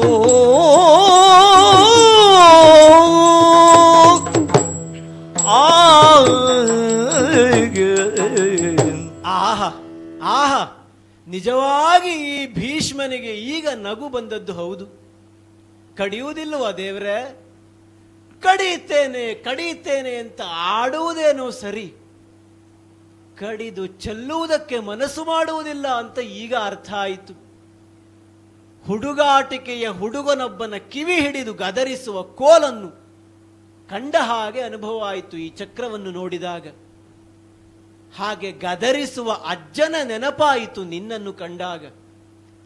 ಸಹಜವಾದ ಸಂಬಂಧದಲ್ಲಿ ನೋಡಿದರೆ ನಿನಗೆ ನಾನು ಮುತ್ತಜ್ಜ, ಆದರೆ ವಿಶೇಷವಾದ ಸಂಬಂಧವನ್ನು ನೋಡಿದರೆ ನನ್ನ ತಾಯಿಯಾದಂತಹ ಗಂಗಾದೇವಿಗೆ ನೀನು ತಂದೆ, ಅರ್ಥಾತ್ ನನಗೆ ನೀನು ಅಜ್ಜ. ನೋಡುವವರಿಗೆ ನಾನು ಅಜ್ಜ, ನೀನು ಮೊಮ್ಮಗ. ಪಾರಮಾರ್ಥಿಕವಾಗಿ ನೋಡಿದರೆ ನೀನು ಅಜ್ಜ, ನಾನು ಮೊಮ್ಮಗ. ಹಾಗಾಗಿ ಮೊಮ್ಮಗನನ್ನು ದಂಡಿಸುವುದಕ್ಕಾಗಿ ಗದರಿಸುವುದಕ್ಕಾಗಿ ಇಷ್ಟು ಮಾಡಿದ್ದಿ ಅಂತ ಈಗ ಅರ್ಥ ಆಯಿತು. ಚಕ್ರ ನನ್ನನ್ನು ಏನು ಮಾಡೀತು ಪ್ರಭು? ನೀನು ಹುಟ್ಟುವುದಕ್ಕಿಂತ ಮೊದಲೇ ಓಂ ನಮೋ ಭಗವತೆ ವಾಸುದೇವಾಯ ಎನ್ನುವಂತಹ ಮೂಲಮಂತ್ರವನ್ನು ಹಿಡಿದು ಬೆಳೆದುಕೊಂಡು ಬಂದವ ಈ ಭೀಷ್ಮ. ನನ್ನ ಹೃದಯ ಕಮಲದಲ್ಲಿ ಸದಾ ಆರಾಧಿಸುವ ವ್ಯಕ್ತಿ ಯಾರು, ಮೂರ್ತಿ ಯಾವುದು ಅಂತ ಕೇಳಿದರೆ ಅದು ಶ್ರೀಕೃಷ್ಣ. ಹಾಗಿದ್ದ ಮೇಲೆ ನನ್ನ ರೋಮ ರೋಮಗಳಲ್ಲಿ ತುಂಬಿರುವಂತಹದ್ದು ಹರಿಭಕ್ತಿಯೇ ವಿನಃ ಮತ್ತಿನ್ಯಾವುದೂ ಅಲ್ಲ. ಮಾತಿನಲ್ಲಿ ಕ್ರೋಧ ಕಂಡರೂ ಮನಸ್ಸಿನಲ್ಲಿ ಹರಿಯ ಭಕ್ತಿಯೇ ಕಾಣುವಂತಹದ್ದು. ನಿನ್ನ ಚಕ್ರದಿಂದ ನನ್ನ ದೇಹದಲ್ಲಿರುವ ಕೋಟಿ ಕೋಟಿ ರೋಮಗಳಲ್ಲಿ ಒಂದು ರೋಮವನ್ನಾದರೂ ನಿನಗೆ ಕತ್ತರಿಸುವುದಕ್ಕೆ ಸಾಧ್ಯವಾದರೆ ನೋಡೋಣ, ಕತ್ತರಿಸು. ಭೀಷ್ಮ, ಏನು ಹೇಳಿದೆ? ನಗು ಬಂತು ಅಂತ ಹೇಳಿದೀಯ. ಮತ್ತೆ ಬಾರದೆ ಇದ್ದೀತ? ನಿನಗೆ ನಗು ಬಂತು ಅಂತ ಆದರೆ ನಿನ್ನನ್ನು ವಧಿಸ್ತೇನೆ ಅನ್ನುವ ನನ್ನ ಸಂಕಲ್ಪವನ್ನು ಇಲ್ಲಿಗೆ ಬಿಟ್ಟಿಯಾ? ಯಾಕೆ ಅಂತ ಕೇಳಿದ್ರೆ ನಗುವವರಿಗೆ ಆಯುಷ್ಯ ಹೆಚ್ಚು. ನಗುವವರನ್ನು ನಾನು ಸಾಯಿಸುವವನಲ್ಲ. ಯಾವ ಇಚ್ಛೆಯಿಂದ ನಿನ್ನನ್ನು ವಧಿಸ್ತೇನೆ ಅಂತ ಬಂದೇನೋ ಅದು ನನ್ನ ಇಚ್ಛೆ ಆಗಿತ್ತು ಕೆಲವು ಕ್ಷಣಗಳ ಹಿಂದೆ. ಇಚ್ಛೆ ಅನ್ನುವುದು ಯಾದೃಚ್ಛಿಕ, ಅದು ಒಮ್ಮೆ ಮೂಡಬಹುದು, ಹಾಗೆ ಮತ್ತೆ ಅದು ಮುದುಡಬಹುದು. ಈಗ ನನ್ನ ಇಚ್ಛೆ ಮುದುಡಿದೆ. ಹೌದಾ? ಪ್ರಯೋಗಿಸಲು ಸಂಕಲ್ಪಿಸಿದಂತಹ ಚಕ್ರವನ್ನು ಮರಳಿ ಪಡೆದಿದ್ದೇನೆ. ನಗುವವರ ಮೇಲೆ ನನ್ನ ಶರಪ್ರಯೋಗ ಇಲ್ಲ, ಚಕ್ರ ಪ್ರಯೋಗವೂ ಇಲ್ಲ. ಭಗವಂತ, ನಾನೇ ನೀನಾದ ಮೇಲೆ, ನೀನೇ ನಾನಾದ ಮೇಲೆ ಮತ್ತೆ ನಮ್ಮೀರೋರಲ್ಲಿ ಯಾವ ಭೇದ ಉಂಟು ಹೇಳು? ಯಾವ ಕ್ಷಣಕ್ಕೆ ನಾನು ನೀನಾಗಬೇಕು ಅಂತ ನೀನು ಸಂಕಲ್ಪ ಮಾಡ್ತೀಯೋ ಆಗ ಈ ಸುದರ್ಶನದ ಅಗತ್ಯ ಇಲ್ಲ. ನಿಜವಾದ ಜ್ಞಾನವೆನ್ನುವ ಸುದರ್ಶನ ನನ್ನ ಮತಿಯಲ್ಲಿ ಮೂಡಿದ ಕ್ಷಣಕ್ಕೆ ನನ್ನ ಕಾಯ ನಿನ್ನ ಪದತಳಕ್ಕೆ ಸಮರ್ಪಿತವಾಗಿದೆ. ಹಾಗಾಗಿ ಸುದರ್ಶನದಿಂದಲ್ಲ, ನಿನ್ನ ಮಾತು ಎನ್ನುವಂತಹ ಮೋಹದ ಬಲೆಗೆ ಭೀಷ್ಮ ಬಲಿಪಶುವಾಗಿ ಬಗ್ಗುತ್ತಾ ಇದ್ದಾನೆ. ಇನ್ನು ನಿನ್ನ ಸಂಕಲ್ಪ ಹೇಗುಂಟೋ ಹಾಗೆ ಈ ಭೀಷ್ಮ ಒದಗುತ್ತಾನೆ. ಏನು ಮಾಡಬೇಕು ಅಂತಿದ್ದೀಯೋ ಮುಂದುವರಿಸು ಪ್ರಭು. ಈಗ ನನಗೆ ಕಿರುನಗೆ ಬರುತ್ತಾ ಇದೆ. ಎನ್ನಲು ಕಿರುನಗೆ ಗೂಡಿ ಚಕ್ರವಾಹ, ಎನ್ನಲು ಕಿರುನಗೆ ಗೂಡಿ ಚಕ್ರವಾಯಿ ಧನುಜದಲ್ಲಣ ಮುಚ್ಚಿವರ ಸಂಧ್ಯ ನವನೇರ್ದ ಕಿರೀಟಿ ಗಭಯವನೀ ಕಿರೀಟಿ ಗಭಯವನೀಯಲಚ್ಯುತನ ಅಚ್ಯುತನ ಹಣೆಯ ರಕುತವನ್ನು ರಸಲಿ ಪರಿ ರಣದಿ ಸಂದುದು 9ನೆಯ ನಿಶಿಯಲ್ಲಿ ಭೀಷ್ಮನುರುವೆಯಲ್ಲಿ ಯಮಜ ಚಿಂತಿಸಿದ. ಕಿರುನಗೆಯಿಂದಲೇ ಈ ಪ್ರಸಂಗವನ್ನು ಮುಕ್ತಾಯಗೊಳಿಸೋಣ ಅಂತ ಇದ್ದೇನೆ. ಪಾರ್ಥ, ದೇವರೇ, ಬೆರಗು ಪಟ್ಟು ನೋಡುತ್ತಾ ಇದ್ದೀಯ ನೀನು. ಏನಾಯ್ತು, ಏನು ಆಗ್ತಾ ಉಂಟು ಎಂಬುದೇ ನನಗೆ ಒಂದು ಕ್ಷಣ ನನ್ನ ಚಿತ್ತವನ್ನೇ ಭ್ರಾಂತಿಗೊಳಿಸಿತು. ನಿನಗೆ ಅರ್ಥ ಆಗುವ ಹಾಗೆ 2 ವಾಕ್ಯದಲ್ಲಿ ಹೇಳುತ್ತೇನೆ. ರಣಕ್ಷೇತ್ರ ಎನ್ನುವುದು ಯುದ್ಧವನ್ನು ಮಾಡಲಿಕ್ಕಿರುವ ಕ್ಷೇತ್ರ. ಇದು ಎಲ್ಲರೂ ತಿಳಿದಿರುವಂತಹ ಸಾಮಾನ್ಯ ಸಂಗತಿ. ಆದರೆ ಆ ರಣಕ್ಷೇತ್ರ ಎನ್ನುವುದು ಆತ್ಮನಿವೇದನೆಗೂ ಒಂದು ರಂಗಸ್ಥಳ ಎನ್ನುವುದನ್ನು ಈಗ ನಡೆದ ಘಟನೆಯಿಂದ ಯಾರೂ ತಿಳಿದುಕೊಳ್ಳಬಹುದಾಗುತ್ತದೆ. ನನ್ನ ಮತ್ತು ಭೀಷ್ಮನ ನಡುವೆ ನಡೆದಂತಹ ಈ ವ್ಯವಹಾರ ಅದು ನಮ್ಮೀರ್ವರಿಗೆ ಮಾತ್ರ ಸಂಬಂಧಿಸಿದ್ದೇ ವಿನಃ ಈ 18 ದಿನಗಳ ಯುದ್ಧದ ವ್ಯಾಪ್ತಿಗೆ ಬರತಕ್ಕದ್ದಲ್ಲ. ಆರಂಭದಲ್ಲಿಯೇ ನಾನು ಹೇಳಿದ್ದೆ, ಚಕ್ರವನ್ನು ಧರಿಸದ ನಾನೊಂದೆಡೆ ಇರುತ್ತೇನೆ ಅಂತ ಹೇಳಿದಾಗ ಬಂಡಾರಿಸಿತು ಸುದರ್ಶನ. ಈ ಸುದರ್ಶನ ಪ್ರಯೋಗವನ್ನು ಮಾಡದೆ ತನ್ನ ಪ್ರಖರತೆಯನ್ನು ಕಳೆದುಕೊಂಡಿದೆ ಅಂತ ನಾನು ಆಡಿದ್ದೆ. ಈ ಭೀಷ್ಮ ನನ್ನ ಕೈಯಲ್ಲಿ ಚಕ್ರವನ್ನು ಹಿಡಿಸುತ್ತೇನೆ ಹೇಳುವಂತಹ ಪ್ರತಿಜ್ಞೆಯನ್ನು ಮಾಡಿ ರಣಕ್ಷೇತ್ರಕ್ಕೆ ಬಂದವನು. ಹಿಂದೆ ಅನೇಕ ಬಾರಿ ದುರುಳರನ್ನು ವಧಿಸುವಾಗ ನಾನು ಚಕ್ರ ಧರಿಸಿದ್ದುಂಟು. ಲೋಕ ಭಂಜಕರನ್ನು ವಧಿಸಲಿಕ್ಕೆ ಚಕ್ರ ಧರಿಸಿದ್ದು. ಆದರೆ ಯಾವ ಕಾಲಕ್ಕೂ ಭಜಕನಿಗಾಗಿ ಚಕ್ರ ಧರಿಸಿದ್ದಿಲ್ಲ. ಈ ಹೊತ್ತು ಭಂಜಕನಿಗಲ್ಲ, ಭಜಕನಾದಂತಹ ಭೀಷ್ಮನಿಗಾಗಿ ನಾನು ಚಕ್ರವನ್ನು ಧರಿಸಿದೆ. ಯಾಕೆಂದ್ರೆ ರಣಕ್ಷೇತ್ರ ಎನ್ನುವುದು ಕ್ಷತ್ರಿಯನಾದವನಿಗೆ ಒಂದು ಮಹಾನವಮಿ, ಹೌದು, ಆತ್ಮನಿವೇದನೆಗೆ ಒಂದು ವೇದಿಕೆ. ಭೀಷ್ಮ ನನ್ನಲ್ಲಿ ನಡೆಸಿದ್ದು ಆತ್ಮನಿವೇದನೆಯ ಒಂದು ಪರಿಪಾಠ. ಅದನ್ನು ನಾನು ಹೃತ್ಪೂರ್ವಕವಾಗಿ ಸ್ವೀಕರಿಸಿ ಅವನ ಇಚ್ಛೆ ಏನಿತ್ತೋ ಅದನ್ನು ನೆರವೇರಿಸಿ ಕೊಟ್ಟಿದ್ದೇನೆ. ನಿನ್ನ ಹಣೆಯಲ್ಲಿ ನಿನ್ನ ಹಣೆಯಿಂದ ಒಸರುತ್ತಿರುವಂತಹ ರಕ್ತವನ್ನ ನನಗೆ ನೋಡ್ಲಿಕ್ಕೆ ಆಗ್ತಾ ಇಲ್ಲ. ನಾನೇ ನನ್ನ ಕೈಯಾರೆ ಹಣೆಯಲ್ಲಿರ್ತಕ್ಕಂಥ ರಕ್ತವನ್ನು ಬರೆಸುತ್ತಾ ಇದ್ದೇನೆ. ನನಗೆ ನೋವಾಗುತ್ತಿದೆ ಅಂತ ಅಲ್ಲ, ನೀನು ನನ್ನ ಮೇಲಿಟ್ಟಿರುವ ಭಾವ ಅಂತದ್ದು. ನನ್ನ ಹಣೆಯಲ್ಲಿ ಸೋರುವ ರಕ್ತವನ್ನು ನೀನು ನೋಡಲಾರೆ. ಹಾಗಾಗಿಯೇ ನೀನು ಪ್ರೇಮ ಭಾವದಿಂದ ಅದನ್ನು ಒರೆಸಿದೆ. ಅದನ್ನು ಹೃತ್ಪೂರ್ವಕವಾಗಿ ಸ್ವೀಕರಿಸಿದ್ದೇನೆ. ತನ್ನ ಸಾರಥಿಯಾಗಿ ಮುಂದೆ ಕುಳಿತಿದ್ದಿ, ರಥವು ಮುಂದೆ ಹೋಗ್ತಾ ಉಂಟು. ಈಗಾಗಲೇ ಯುದ್ಧ ಸಾಗುತ್ತಾ ಸಾಗುತ್ತಾ ಸಾಗುತ್ತಾ ಎಷ್ಟು ದಿನಕ್ಕೆ ಬಂತು ಲೆಕ್ಕ ಉಂಟಾ ನಿನಗೆ? ಕೆಲವು ಜನರನ್ನು ಕಳೆದುಕೊಂಡೆವು. ಎರಡೂ ಪಕ್ಷದಲ್ಲಿಯೂ ಕೂಡ ಕೆಲವೊಂದು ಘಟನಾವಳಿಗಳೇ ನಡೆದು ಹೋಯ್ತು. ಆದರೂ ಕೂಡ 9ನೇ ದಿನದ ಕೊನೆಯ ಹೊತ್ತಿಗೆ ಬಂದು ನಿಂತಿದ್ದೇವೆ ದೇವ. 18 ದಿನದ ಯುದ್ಧದಲ್ಲಿ 9ನೇಯ ದಿನದವರೆಗೆ ಬಂದು ತಲುಪಿದ್ದೇವೆ. ಇದೇ ರೀತಿಯಾಗಿ ನಮ್ಮ ಭೀಷ್ಮಾಚಾರ್ಯರು ಸೇನಾಪತಿತ್ವವನ್ನು ವಹಿಸಿಕೊಂಡು ಮುಂದೆ ಬಂದರು ಅಂತಾದರೆ ಮುಂದೇನು ಪಾಂಡವರ ಪಕ್ಷಕ್ಕೆ ಗೆಲುವು ಸಿಗುವುದು ಉಂಟೋ? ಪಾರ್ಥ ದೇವ, ಇದು ಸಮರ ವ್ಯಾಪಾರ. ಮರಣದಿಂದ ಕೂಡಿರುವುದಕ್ಕಾಗಿ ಇದಕ್ಕೆ ಸಮರ ಅಂತ ಹೆಸರು. ಈ 9 ದಿನಗಳಲ್ಲಿ ಹತರಾದವರ ಸಂಖ್ಯೆ ಅಸಂಖ್ಯ. ಇನ್ನು ಎಷ್ಟು ಜನ ಇದ್ದಾರೋ ವಧಿಸಲ್ಪಡಲಿಕ್ಕೆ. 9 ದಿನ ಕಳೆಯಿತು ಹೇಳುವ ಚಿಂತೆ ಬೇಡ. ನಾಳೆ 10ನೆಯ ದಿನ ಏನು ಮಾಡಬೇಕು ಎನ್ನುವುದನ್ನು ಬಿಡದಿಗೆ ಹೋಗಿ ಸಂಕಲ್ಪ ಮಾಡೋಣ. ಭೀಷ್ಮಾಚಾರ್ಯರನ್ನು ಮರಳಿಸುವುದು ಹೇಗೆ ಅಂತ ಆಲೋಚನೆ ಮಾಡಬೇಕಾಗಿದೆ ನಮಗೆ. ಅದಕ್ಕಾಗಿ ಶಿಬಿರವನ್ನು ಸೇರಿಕೊಂಡು ಅಣ್ಣನಾದಂತಹ ಧರ್ಮಜನೊಂದಿಗೆ ಮಾತಾಡೋಣ. ಆಯ್ತು ದೇವ, ಇವತ್ತಿನ ದಿನಕ್ಕೆ ಇಲ್ಲಿಗೆ ವಿರಾಮವನ್ನು ಘೋಷಿಸಿ ಬಿಡದಿ ಹತ್ತ ಸಾಗೋಣ.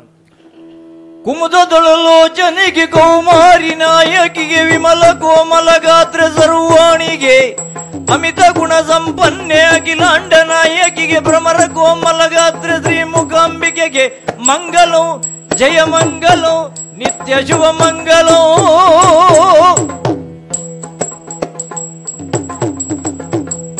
ಆದಿದೇವ ಸಕಲಾಗಮ ಪೂಜಿತ ಯಾದವ ಕುಲಮೋಹನ ರೂಪ ವೇದೋದ್ಧಾರಕ ತಿರುಪತಿ ವೆಂಕಟ ವೇಣುನಾಥ ಪ್ರಿಯ ನಮೋ ನಮೋ. ನಾರಾಯಣ ತೇ ನಮೋ ನಮೋ. ನಾರದ ಸನ್ನುತ ನಮೋ ನಮೋ.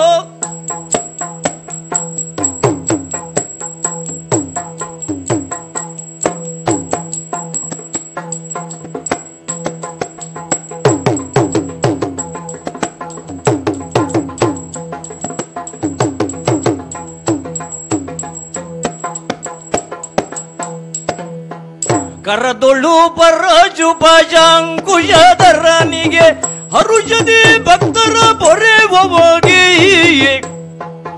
ಉರಗಭೂಷಣನ ಸುಕುಮಾರ ಗಜವದನನ ಚರಣ ಕಮಲಕ್ಕೆ ಆರತಿ ಎತ್ತಿರೆ ಆರತಿ ಬೆಳಗಿರೆ ಆರತಿ ಎತ್ತಿರೆ.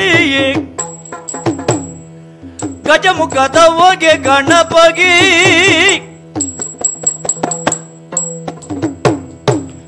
ದಿನ ದಿನ ತೈ.